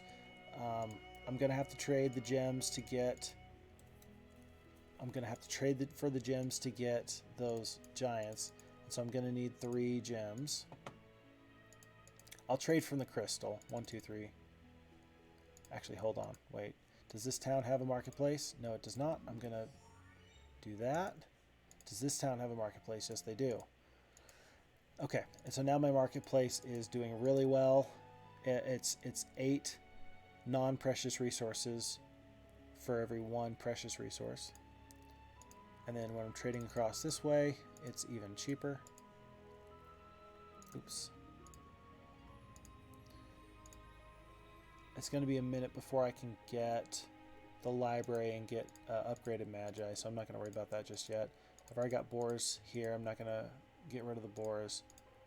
So the odd man out will be the iron golems. Okay. I will get the captain's quarters instead of an additional hero. Although, this was the yellow hero's guy, and I guess he picked up a treasure chest for 500 experience because he's got 662 instead of like 100 or 120. Sir Gallant the Knight, he's just a Yahoo. We'll take the 500 gold for the captain's quarters, though. Yep, that's what we'll do. If they both attack, there's no way that this army can hold. But I'll get over there in a second, and they're not going to get any troops out of me extra. So I'll lose my secondary heroes a week of growth, but they're not gonna keep it, and I won't be denied long term. Next turn, he needs to go before she does. Let's just make sure I don't see anything as I'm going this way. Yeah, it looks like, unless there's something like right there or right there. There's probably something right there. But I'm just going to go get my wood. They really snuck up on me. Okay, green doesn't think she can take me, and yellow doesn't think he can take me. Dang it. And here's the problem, is that we just have too many heroes all coming my way, and he's threatening this town now. Let's accept those results, and then let's head on back this way.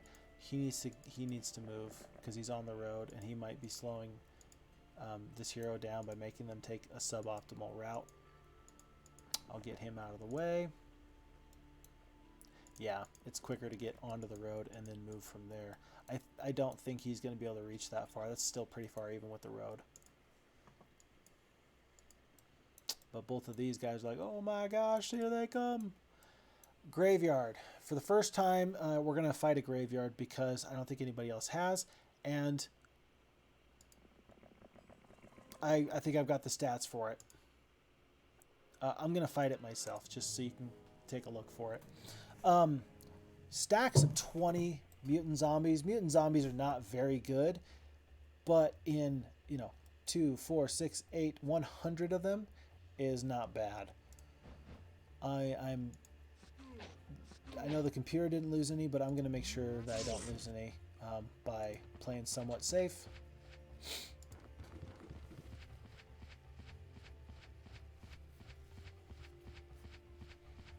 They don't move super far, super fast, but I'm going to kill 2 stacks here. Bada bing, bada boom. I'll take out their biggest stack of mutant zombies there. Kill that one. Swipe that one. And then 6 zombies only did 7 damage. But my reward is pretty significant. If you can take these out early, you're going to be pretty happy because you get a nice artifact. In this case, it's the Sword of Dominion, which is a +3 to my attack, and a little bit of gold. The artifact can be anything, and sometimes it can just be something garbage, but it can also be something amazing. It can be one of the ultimate artifacts, which would be stupendous. You kind of roll the dice there. This time I don't feel cheated at all by getting a +3 to attack. That seems just fine for me. This town is going down. I might as well have this hero stay alive and just make sure that I know what's going on in this corner of the map. There's got to be a better way, doesn't there? Are there any units in this town? No. But if nothing else, I've disrupted their growth. Tug of war. Tug of war.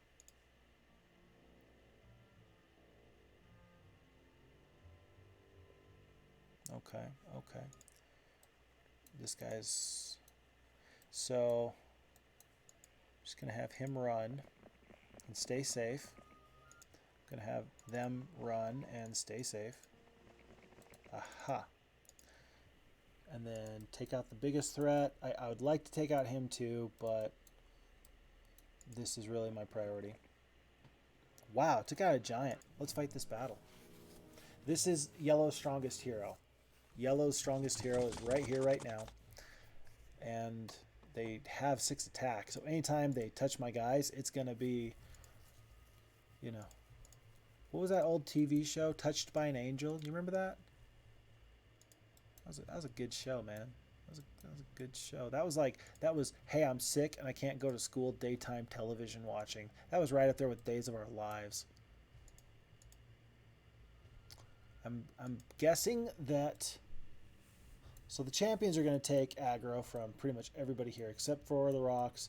The steel golems can't reach them. That's why they only went as far as they did, because the computer said, look, 1, 2, 3. And they left that space there. And the giants, for that matter, can't reach the champions. Their next fastest creature is a 5, and so I think that if I do slow, I don't have slow. If I had slow, I could slow their champions, and then I could get the opportunity to take initiative next fight, and I would creep everybody closer until they could attack next. The 120 halflings are really going to pack a punch. They're going to take out a couple of champions. I'm also going to use the Magi to take out a couple champions too, because these guys aren't going to be able to move super far. They can't get across the field of play in 2 turns. So let's just take out the champions and save ourselves the trouble. Wow. How much defense? You only got 2 defense? What in tarnation, brother? 1, 2, 3, 4, 5. Wow, they're going to be able to reach. Pikemen are great. Pikemen are solid. So we're just going to make sure that the halfling stays safe. I wonder who I'm going to hit.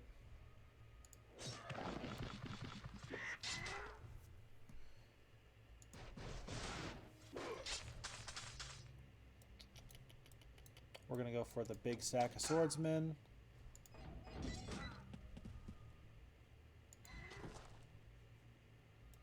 Now, can I... Yes, I can. So I'm going to haste. I'm going to haste my halflings. So they're going to go, and they're going to go. I just have to make sure that I can kill the 7 swordsmen and somehow take out the 1 peasant. Again, another situation where having just one single extra stack of unit and a slow one at that still has some strategic value. How crazy is it that a level or a 2-speed creature has such a big impact on this game just because of turn order? Having the last opportunity to run can be valuable. All right, let's do it. Let's see how much we can get done. Nope, didn't make it happen. It was fairly close though. I really think it was fairly close. We're gonna take expert wisdom because I do believe I'm gonna be able to get more of my spells done sooner rather than later. So Rebecca went that way. I'm gonna track them down. I'll fight this one. It's pretty big stacks. They did upgrade into Minotaur Kings. Again, good unit. I mentioned earlier that I thought Minotaur Kings had a special ability that made it so they had increased morale. It looks like they don't have that listed. Like a 2-hex attack or immune to elemental spells, they don't have good morale as one of their natural abilities. So I was wrong. They have no shooters. They've got to bridge the gap. The onerous is on them. Plenty of spell power, or excuse me, plenty of knowledge, plenty of spell points, but not a lot of spell power. It might be worth it. Which am I more worried about? If he hastes the Hydras, he's gonna take 2 turns to still cross the battlefield with them. And so I'm thinking that if I between a blind and paralyze, both can get cured or dispelled just as easily, so it doesn't really matter right now if I blind or paralyze the Minotaur Kings. I want to keep them on that side of the field of play if at all possible though, and if they choose to cure or dispel them, then they're not choosing to haste the Hydras and I still come out ahead. We're going to kind of go into a defensive position. Yep, there's the dispel. And my elves, I'll take out their next best flyer.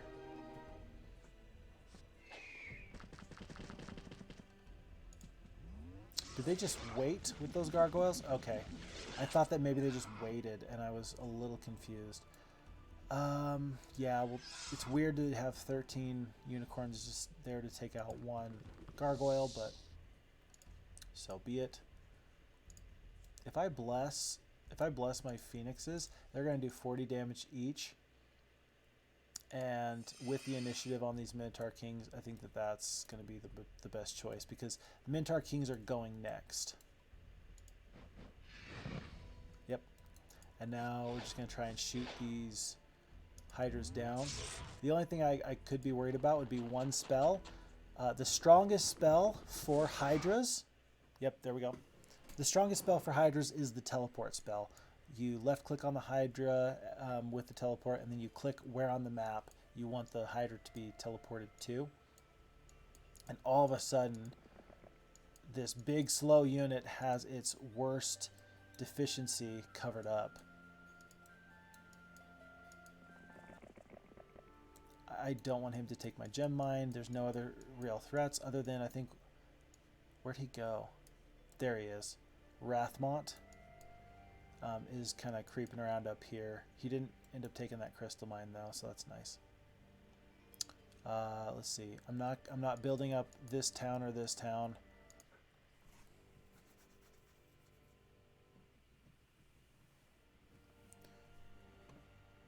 Okay.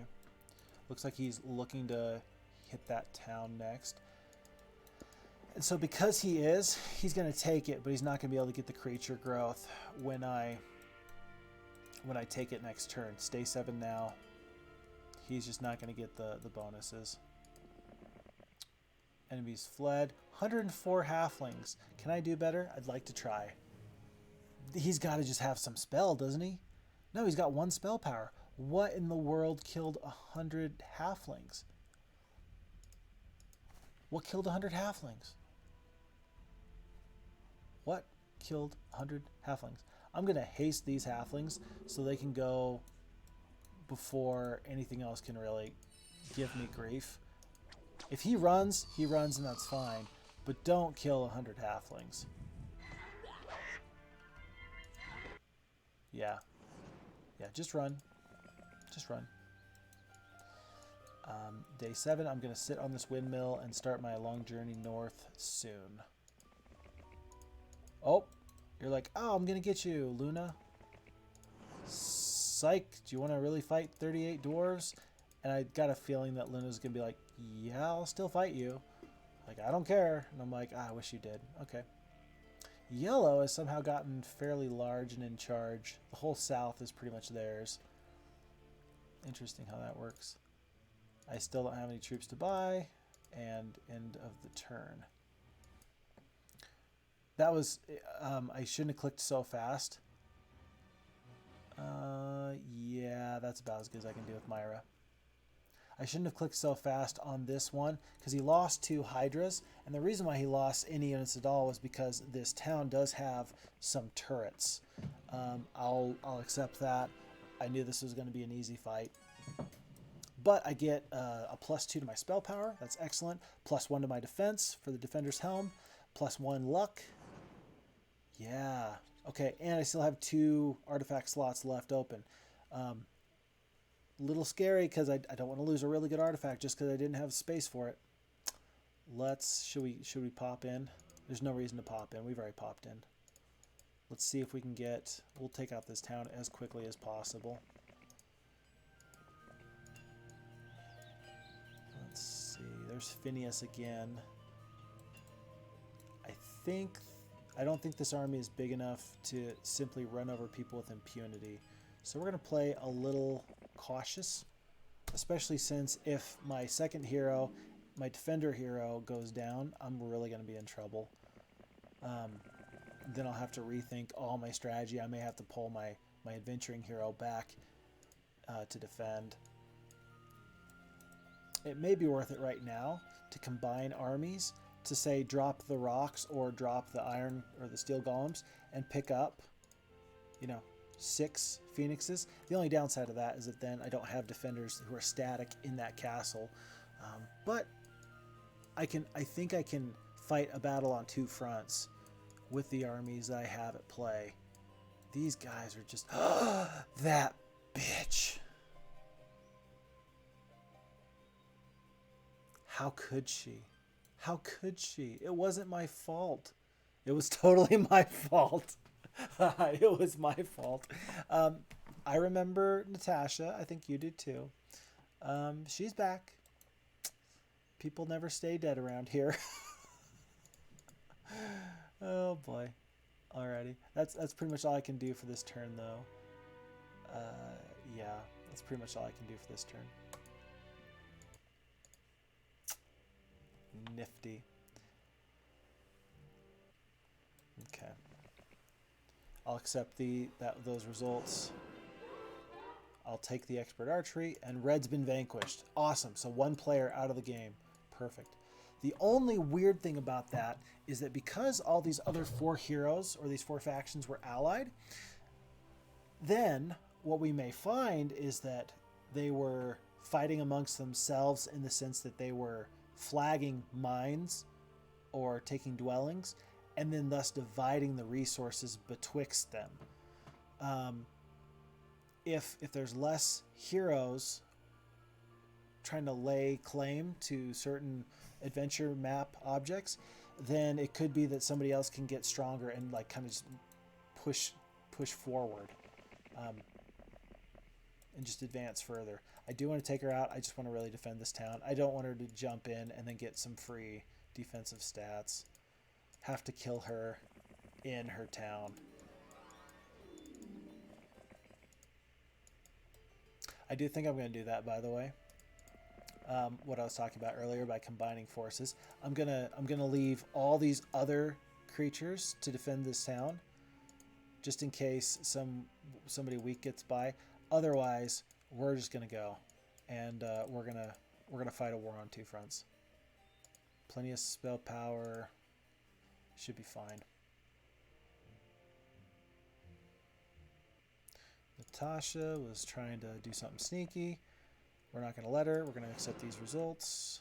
And we're going to, I think, kind of push in this way instead of this way.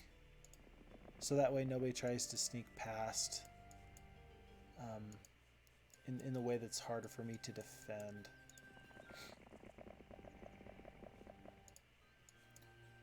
This is a full adventurer. If I go on the road, I can go further, even though it's not towards him. And I doubt he's just going to stay in the corner. He might try and go this way, but if he does, either way, that'll still be the best pathing choice to be flexible with my movement. And I like the choice I made earlier. We're going to go here, take him out, take her out. Oh, and I get a free artifact, a holy pendant. I only have one spot for artifacts now.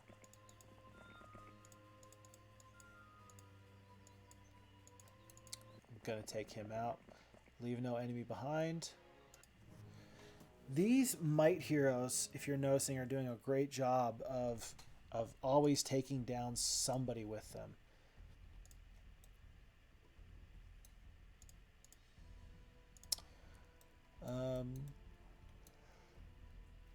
He does have, I know this, he does have a dispel. So just popping a blind on the Rangers is not going to help me. But it will make it so that he has to use that dispel on somebody. So I might as well use that now. I'm not going to cross the map and get my Phoenixes just attacked.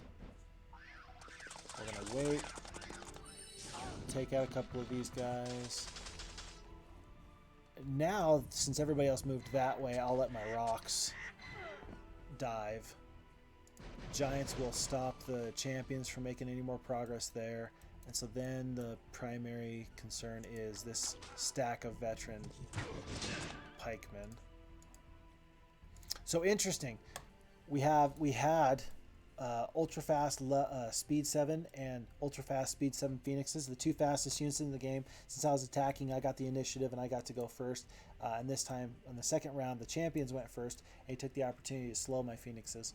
So just kind of interesting that the AI is thinking, okay, level 7 speed, pretty important. Let's try and get rid of that. I'm gonna actually haste the Phoenixes, and now we're gonna see something for the first time that we've never seen before. A hasted level 7 unit goes to instant. Instant speed is the highest speed you can get in the game. It's 9 hexes. It's the fastest speed anybody can get. You cannot go above that. Right below instant is blazing, which is 8 movement, and then of course 7 is ultra fast. So, but very, very rarely do you see instant, because in that case it just made sense to haste to counteract the slow. Otherwise, why are you going to haste the fastest unit on the field? Usually you're just not going to. I'm going to make sure that the Giants have a little bit of support here. I'm going to take out... I think he's going to run. I don't think I'm going to have the opportunity to... Oh, he's not going to run. Kill him! Kill him! He's going to give me some artifacts. Metal, yeah, +1 morale. Yeah, okay. Okay. Okay. I don't know why you did that, but I'll take it. Okay.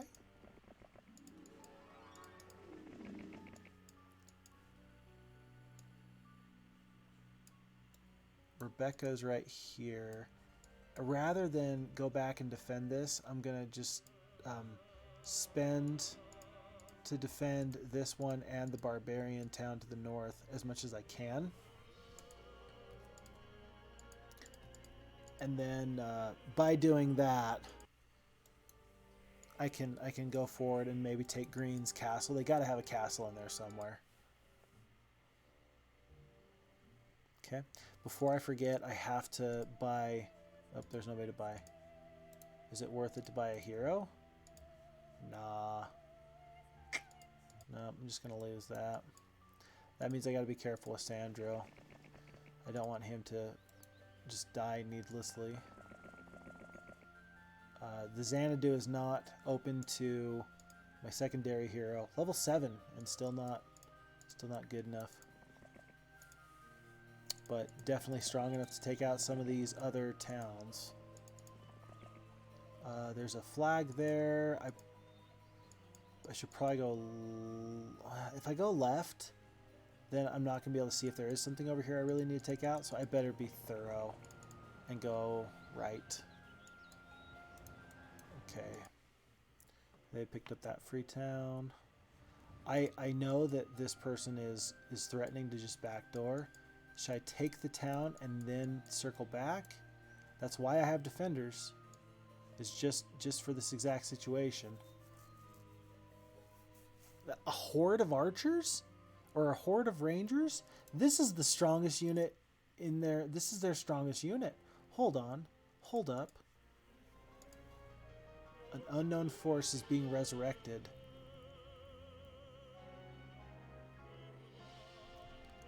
That's interesting. We saw in a previous scenario that the tavern tip said, hey, you can get Heroes of Might and 2 F Edition on GitHub, and it had the link. I'm wondering if this tavern actually is an inclusion. An unknown force is being resurrected, because I've seen FHeroes2 being called a resurrectionist version. So I wonder, is there plans at some point to make some additional campaigns or things like that? That could be interesting. Okay. What was I doing? Thieves Guild. Why Thieves Guild? I want to see who their strongest hero is. It's her. Yellow's strongest hero is this gal right here. And so that should be the priority, because I think that a horde of rangers and looks like some okay stacks of units are actually going to be able to threaten some of that, and I don't want to deal with that. I think that the 6 Phoenixes make it so this army that I have is good enough. Is it good enough? 6 Phoenixes is good, but is it enough? What spells do you have? You don't have a whole lot of amazing things. Oh boy. Horde of Rangers is a lot though. Let's do it though. I think that a Horde of Rangers can be 30 plus and I'll still be fine. Several is not too bad. That's somewhere in like the 5 to 12 range, I think. Okay. Yeah, so 58. Okay, so yeah, it was a horde was a lot. Several is not crazy, and then who cares about peasants? Not me.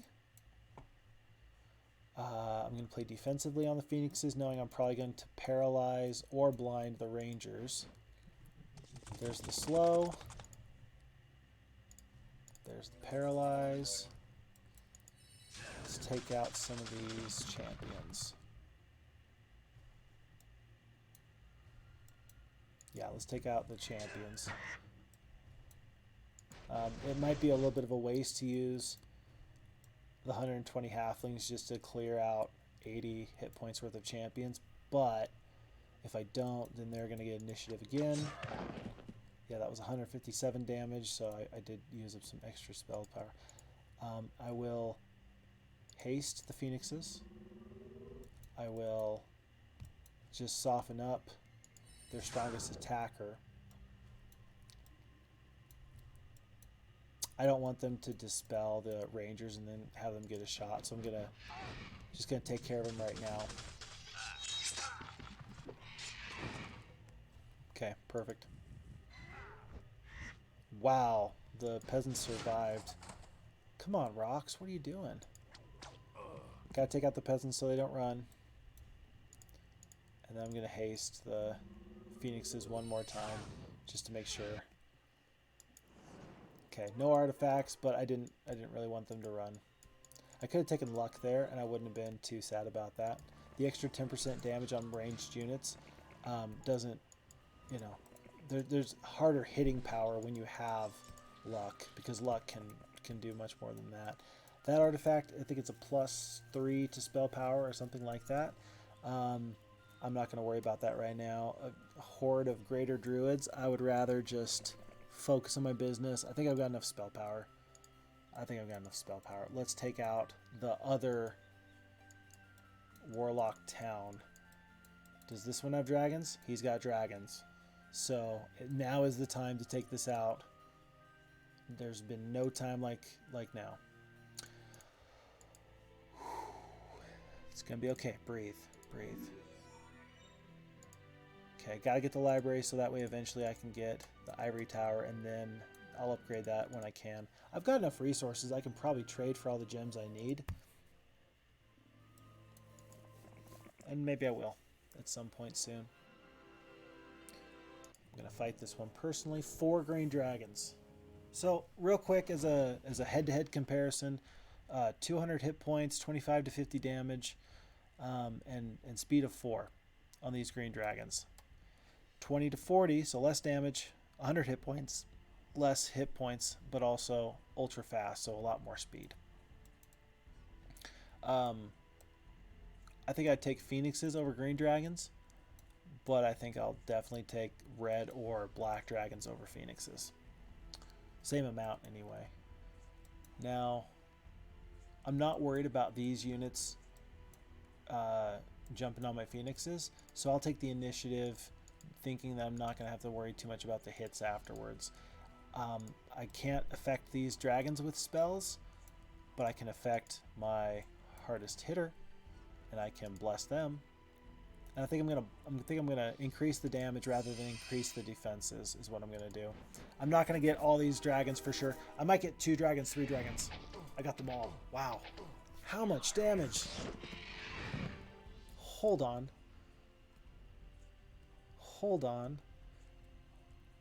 Phoenixes did 952 damage. I did not expect them to do 800 plus points of damage. So the best combination in the world then, it looks like, is bless and good luck, because then you're getting the multiplier from the good luck and max damage, and that's what can happen. 952 damage from 7 phoenixes. Like, the math doesn't add up. But here we are. Okay. And the rest of this fight should be very easy moving forward. I'll take out stacks where I can.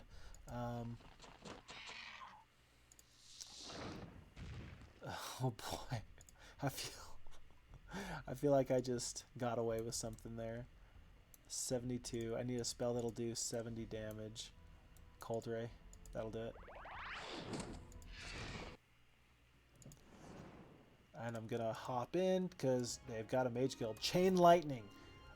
View all. Okay, we got some excellent spells here. Well, first thing we'll talk about here is the Fireball. It's a great spell because it is AoE. It's like a small meteor shower. We saw a meteor shower in scenario 2. Fireball attacks in like a little quadrant, more than just the center. It attacks the center hex that you are targeting, and it targets all the adjacent ones around it. Cold Ring does the same thing, except it does not target the center hex that you target. Chain Lightning, we've seen this before. It'll just chain at reduced damage, starting at max damage at the first unit, and then on to the second does half damage, half damage, half damage, half damage. But it does hit your own creatures, so if they only have 3 enemy units, it'll hit those 3 enemy units, yeah, but then the last 1 strike will hit yours as well. So just you got to be careful with that. View all causes the entire land to become visible. It doesn't mean that the mini map and like all of the fog of war is going to be lifted. Just when I cast the spell, which is 3 points, because it's a good spell, everything is available. It's like I can peer into the darkness and just see what's going on. I can see that there's 1 wizard castle in the bottom right corner, and then there's 1 castle here. So I didn't know about this castle, I didn't know about this town, I didn't know about this castle. And then I can see heroes are the shields. So there's an orange, so there's 2 orange heroes there. There's one yellow hero in their town. There's nobody here in the center. So, and then there's one green hero up here. And that's good to know because it says, well, wait, in the very center then? That town has never been captured. What? There's a sorceress town in the middle that's never been captured. I mean, people have been there. I mean, it's cleared out from resources and artifacts, and people have flagged these mines, but nobody's ever taken that. Why? It's very interesting. I might have to examine that a little bit further.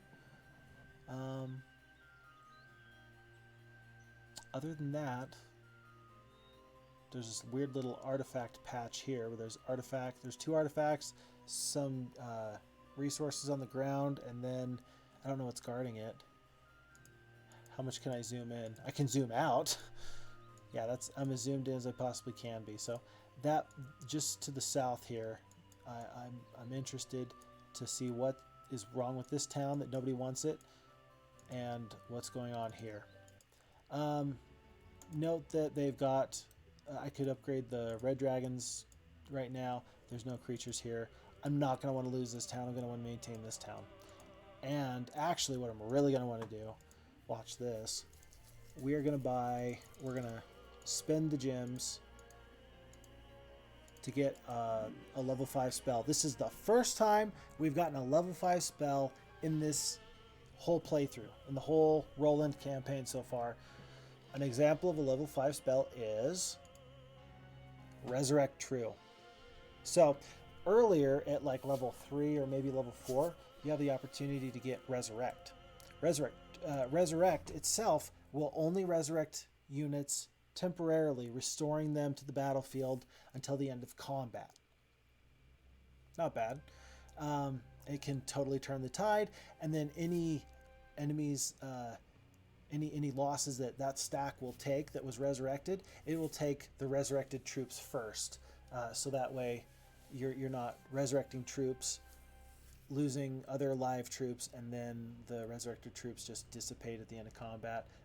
If there was anything left over in the stack before you hit resurrect, you'll have the opportunity to take the dead ones first. Resurrect True, however, resurrects creatures from a damaged or dead unit permanently. 15 spell points. It's very costly, but it's if I take any losses here, if I lose 3 phoenixes in a fight, I can cast Resurrect True, and if the spell power is high enough, I can resurrect more spell points worth of creatures. I might get all 3 of those phoenixes back. So it's a good spell. That's an example of a 5th level spell. Game breaking, a little bit, but think about the cost that it took to get up there. That's 2,000 gold at level 1 Mage Guild and 5 lumber, 5 wood, and then instantly it starts taking, copious amounts of all the other precious resources. It's an investment. I think it's fairly well balanced in the sense that you're not just going to pop out a level 5 Mage Guild, and just because I get one here doesn't mean I'm going to get one anywhere else. So okay, and that's why there's these 2 artifacts here, Witch's Brooch and the Nomad's Boots. Here's the deal, I can only take one of those anyway. Pack of Black Dragons, that's pretty tough. I don't want to worry about that. I'm just going to let nobody's going to take these artifacts this game, I don't think. Although I could take those Black Dragons because I've got Resurrect True now. Just saying. A pack of Black Dragons, though, that's a heavy hitter. There's a lot going on there. I'm going to take Sandro, and his new job is going to be to take creature growth from this town and then go kill Rebecca in her town next deal. It looks like they bought the bridge, but next turn will be day 1. I don't want to have to worry about these barbarians. Okay, gonna have to make sure that I purchase some standing forces here. I will trade for a couple of gems so I can get 5 giants. Should be plenty. In fact, I'm starting to roll this game, like really roll this game. So I'll purchase all the giants, and I will upgrade the ivory tower. I'll upgrade these units. Gold is not a problem for me. I'm getting to the point where I might be able to trade gold across for resources and have that be fairly efficient. Just considering how many resources I have. And I'm going to buy, look at this guy. Remember him? Level 5, Phineas the Barbarian? Yeah, I remember you. You want to join the winning team? Say yes. Nod your head. Nod your head. We'll get rid of all these, and then I'm just going to go take care of this upstart. I'll take the leadership because why not? And then I'm actually going to use him to kind of sweep down this way. And then Sandro is going to buy all these creatures. It's not a lot. It's really not a lot. And here's the thing. He's a level 1. Rebecca's like a level 4 to 5 hero, I would say. I should probably have purchased the nest last turn so I could have gotten a whole stack of griffins. I don't think that one boar is worth the lessened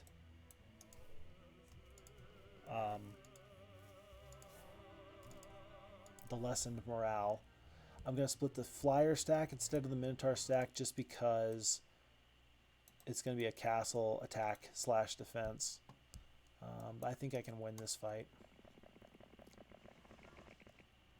My forces suffer a bitter defeat. Yeah, okay, well, you say so. Let's find out.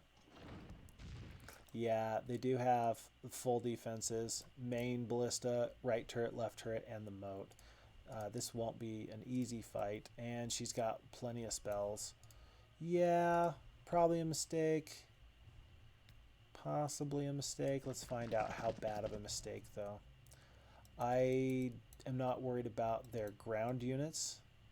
One thing to note is I've got to kill each stack of trolls. I can't just do chip damage on them and eventually overcome them that way. I have to kill the trolls or I got to ignore them. Pick one. It doesn't matter which one, but pick one. I am going to work on killing these dwarves instead. I should probably have picked the pixies, but I do want to make sure the trolls don't shoot. If I can keep my centaurs alive, that might be useful. So because I've already invested in trying to kill this stack of dwarves a little bit, I'll do that. And then I am going to work on these shooters, these centaurs. Oof! Yikes. Okay. Ooh. I think I'm yeah, this fight's going great so far, can't you tell? Can't you smell that smell? Smells like barbecue. 'Cause we're crispy. I'm gonna shoot these sprites, try and kill some more sprites.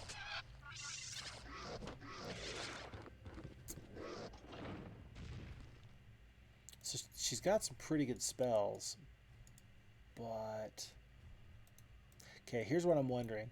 So there's 1 hit point left on that dwarf. That sucks. Here's what I'm thinking. So this is my strongest stack. I can't keep them alive. I don't have like an anti-magic or something like that. I can stone skin them. I don't remember who is taking the hits from the turrets, but I might as well stone skin them. But when I look to focus down the trolls, I can use a magic arrow to help make that happen. Service with a smile. I'm not going to focus the trolls this fight. I'm going to finish off the centaurs, and then oh jeez, I'm going to use these griffins to try and take out this stack here.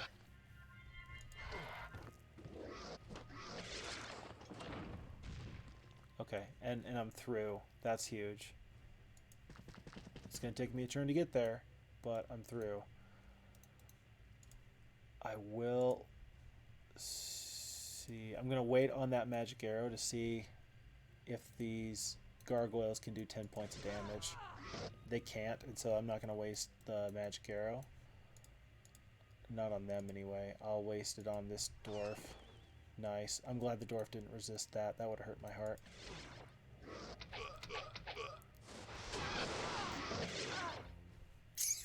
Bro. Bro. Stop it. Okay. Now I'm going to waste a magic arrow on the trolls. Because I can kill one troll here for sure. I can't kill 2 trolls. That's going to go from 11 hit points left up to 40. And there's nothing I can do. Unless the war trolls only attack the gargoyles. And the Minotaur Kings they can do 5 hit points on a retaliation swing.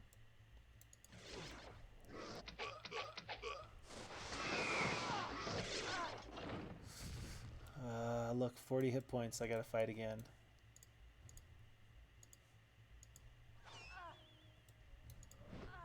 Look how close this fight is. Look how close this fight is. Okay, so they took their retaliation there. It doesn't matter if I do this or not. If she casts, she's got no spell points. No spell points whatsoever. And I've got one more magic arrow. Oh my gosh. I'm not going to win this because their ballistas and stuff are going to cream me. They're just going to cream me.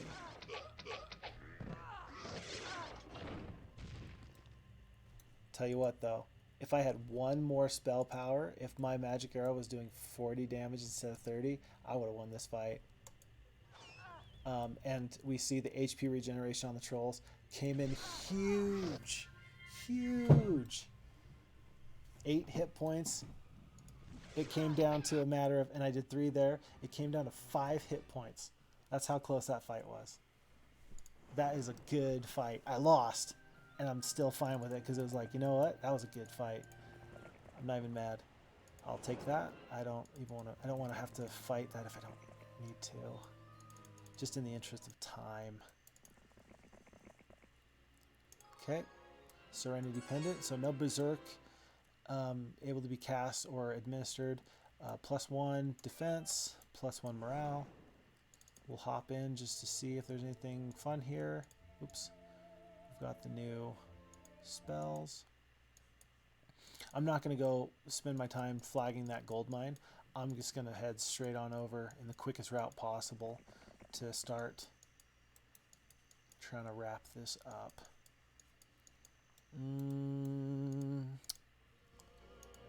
I'm going to do something stupid. Hold on. Remember him? He's got some spells. He's got Magic Arrow anyway. He's got 8 spell power. Okay. You know what? You know what? Hold on. Can I reach you? No, I can't reach you. You're kidding me. You're kidding me.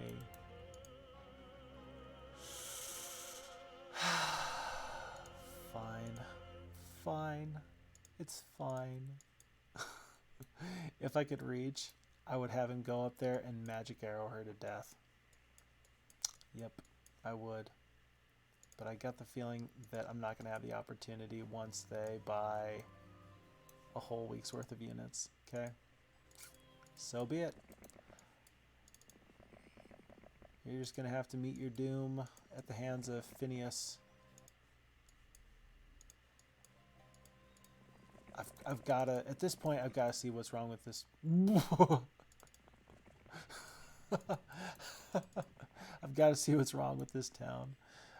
That's what's wrong with this town. One interesting thing to note is that different tile sets, grass, wasteland, dirt, snow, swamp, they each have terrain-specific types of doodads or things that only appear on those tile sets. For example, you're never going to see a, where is it? Right here. A cave. You're never going to see a cave, which is to get centaurs for free as a dwelling out there. You're never going to see a cave not in snow. It's always going to be in snow. In the wasteland, you're always going to see a troll bridge. You're never going to see a troll bridge anywhere not in the wasteland. Why is that? I mean, thematically it makes sense, but that's just something you can expect, is that you're never going to see a troll bridge anywhere else. So if you see wasteland and you're barbarians, there's a good chance that you might want to mosey that way. In fact, I think that where grass is the neutral or natural starting land for most sorceresses and wizards and knights. Wasteland, I think, is actually the quote-unquote native terrain for barbarians, which is part of the reason why they all start with pathfinding. It's the wasteland's like not a problem for them. It's like, yeah, I grew up here. It's not a problem. I know this barbarian town is on swamp, but I think generally, thematically, each town has its own starting terrain. I think Warlock is generally like just plain dirt, like no grass, just dirt. And then Necromancer, I think, is also just dirt. Not a bad choice, but just something to just kind of note that terrain does matter in that sense. More than just being a movement penalty, it matters. Troll Bridge, I fight the trolls. And then a few trolls remain cowering under the bridge. I can buy trolls if I had space in my army. I don't want to. I'm not going to worry about it. There was a couple of different ways that you can get in. You can get in from the south, from that way, from that way. I'm going to fight this fight. A few black dragons, a few red dragons, a few green dragons. I'm going to fight this fight. Darn it. This would have also been a nice little area to have expanded into early just to get some solid resources. I'm going to fight this, no matter what the result is, I'm going to fight this personally. So 2, 2, and 1. The 50 dwarves are actually nothing to sneeze at. This is the first fight in a long time that there hasn't been a right turret, a left turret, and a moat. It's kind of nice, actually. You just kind of suck it up and get used to it, but now it's nice not to worry about it. I have the opportunity, again, because there's a 2 flame breath attack to make the dragons attack each other. If I don't kill this stack, then the red dragons hit my phoenixes and shoot through my phoenixes, and they must hit their compatriot black dragons. They don't have a choice. They didn't do a ton of damage, but they did enough that it's tactically the wise decision. I'll see if I can just take out this red dragon. We're gonna wait. It's not worth it to me to lose druids on the retaliation. These battle dwarves are gonna do some damage. Get out of here. They're really gonna do some damage. 922 damage.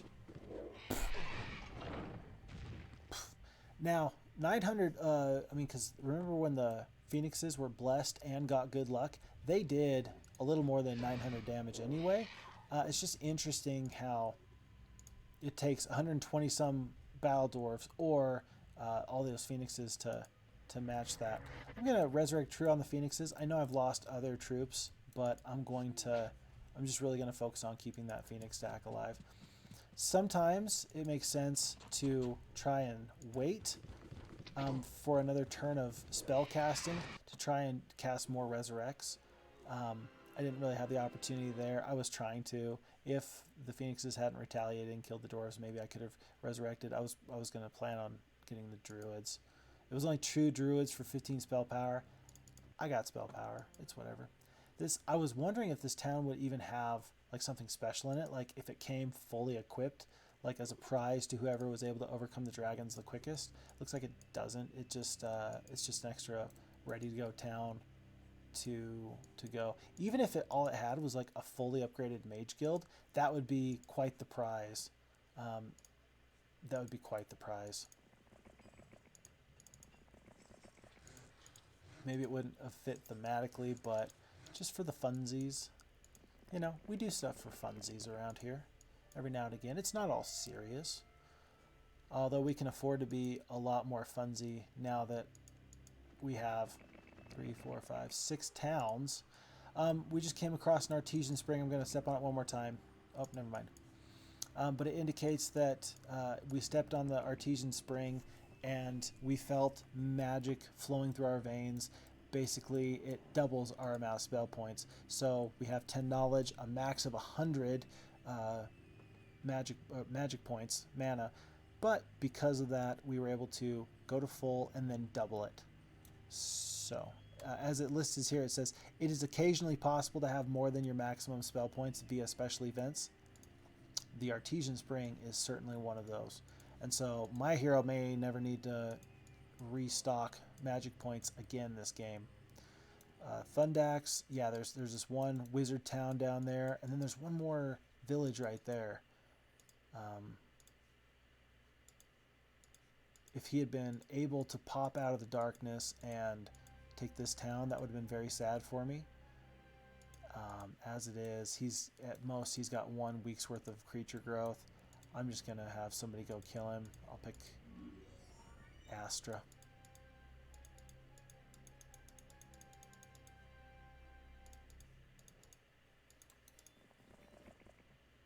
Okay.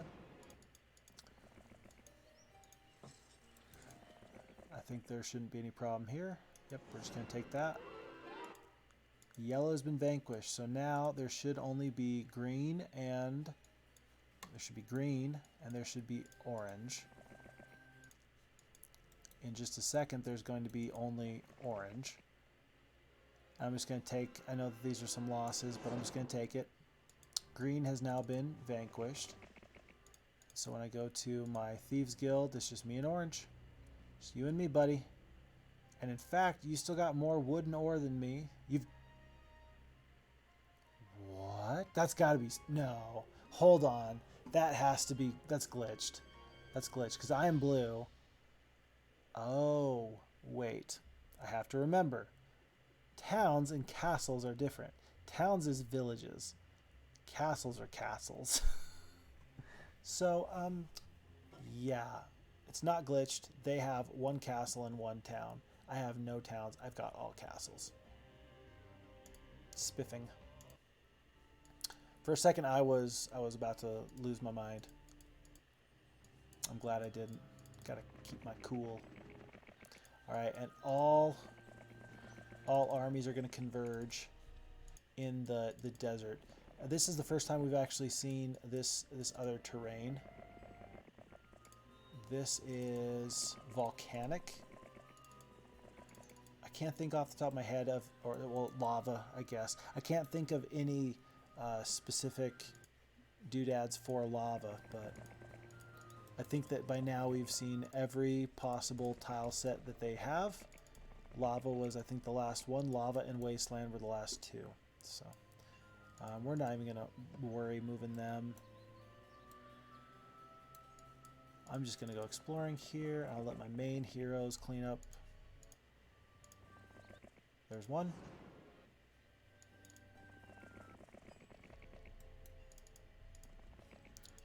If I was you, I would stay in that castle and I would not leave. Just for fun, I'm going to get rid of the unicorns. Oh, hi.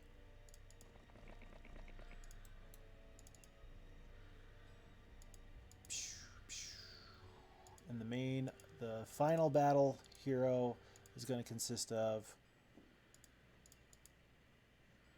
giants, dragons, phoenixes, archmages, and at this point, who's best? Elves or 110 halflings, 23 elves. Actually, it's going to be the halflings. It's going to be the halflings. And I'll just throw away a couple of these extra nice stat artifacts. Just have Vitania end it. Glorious battle. An orange player has been vanquished. So that is scenario 4 for the Roland campaign.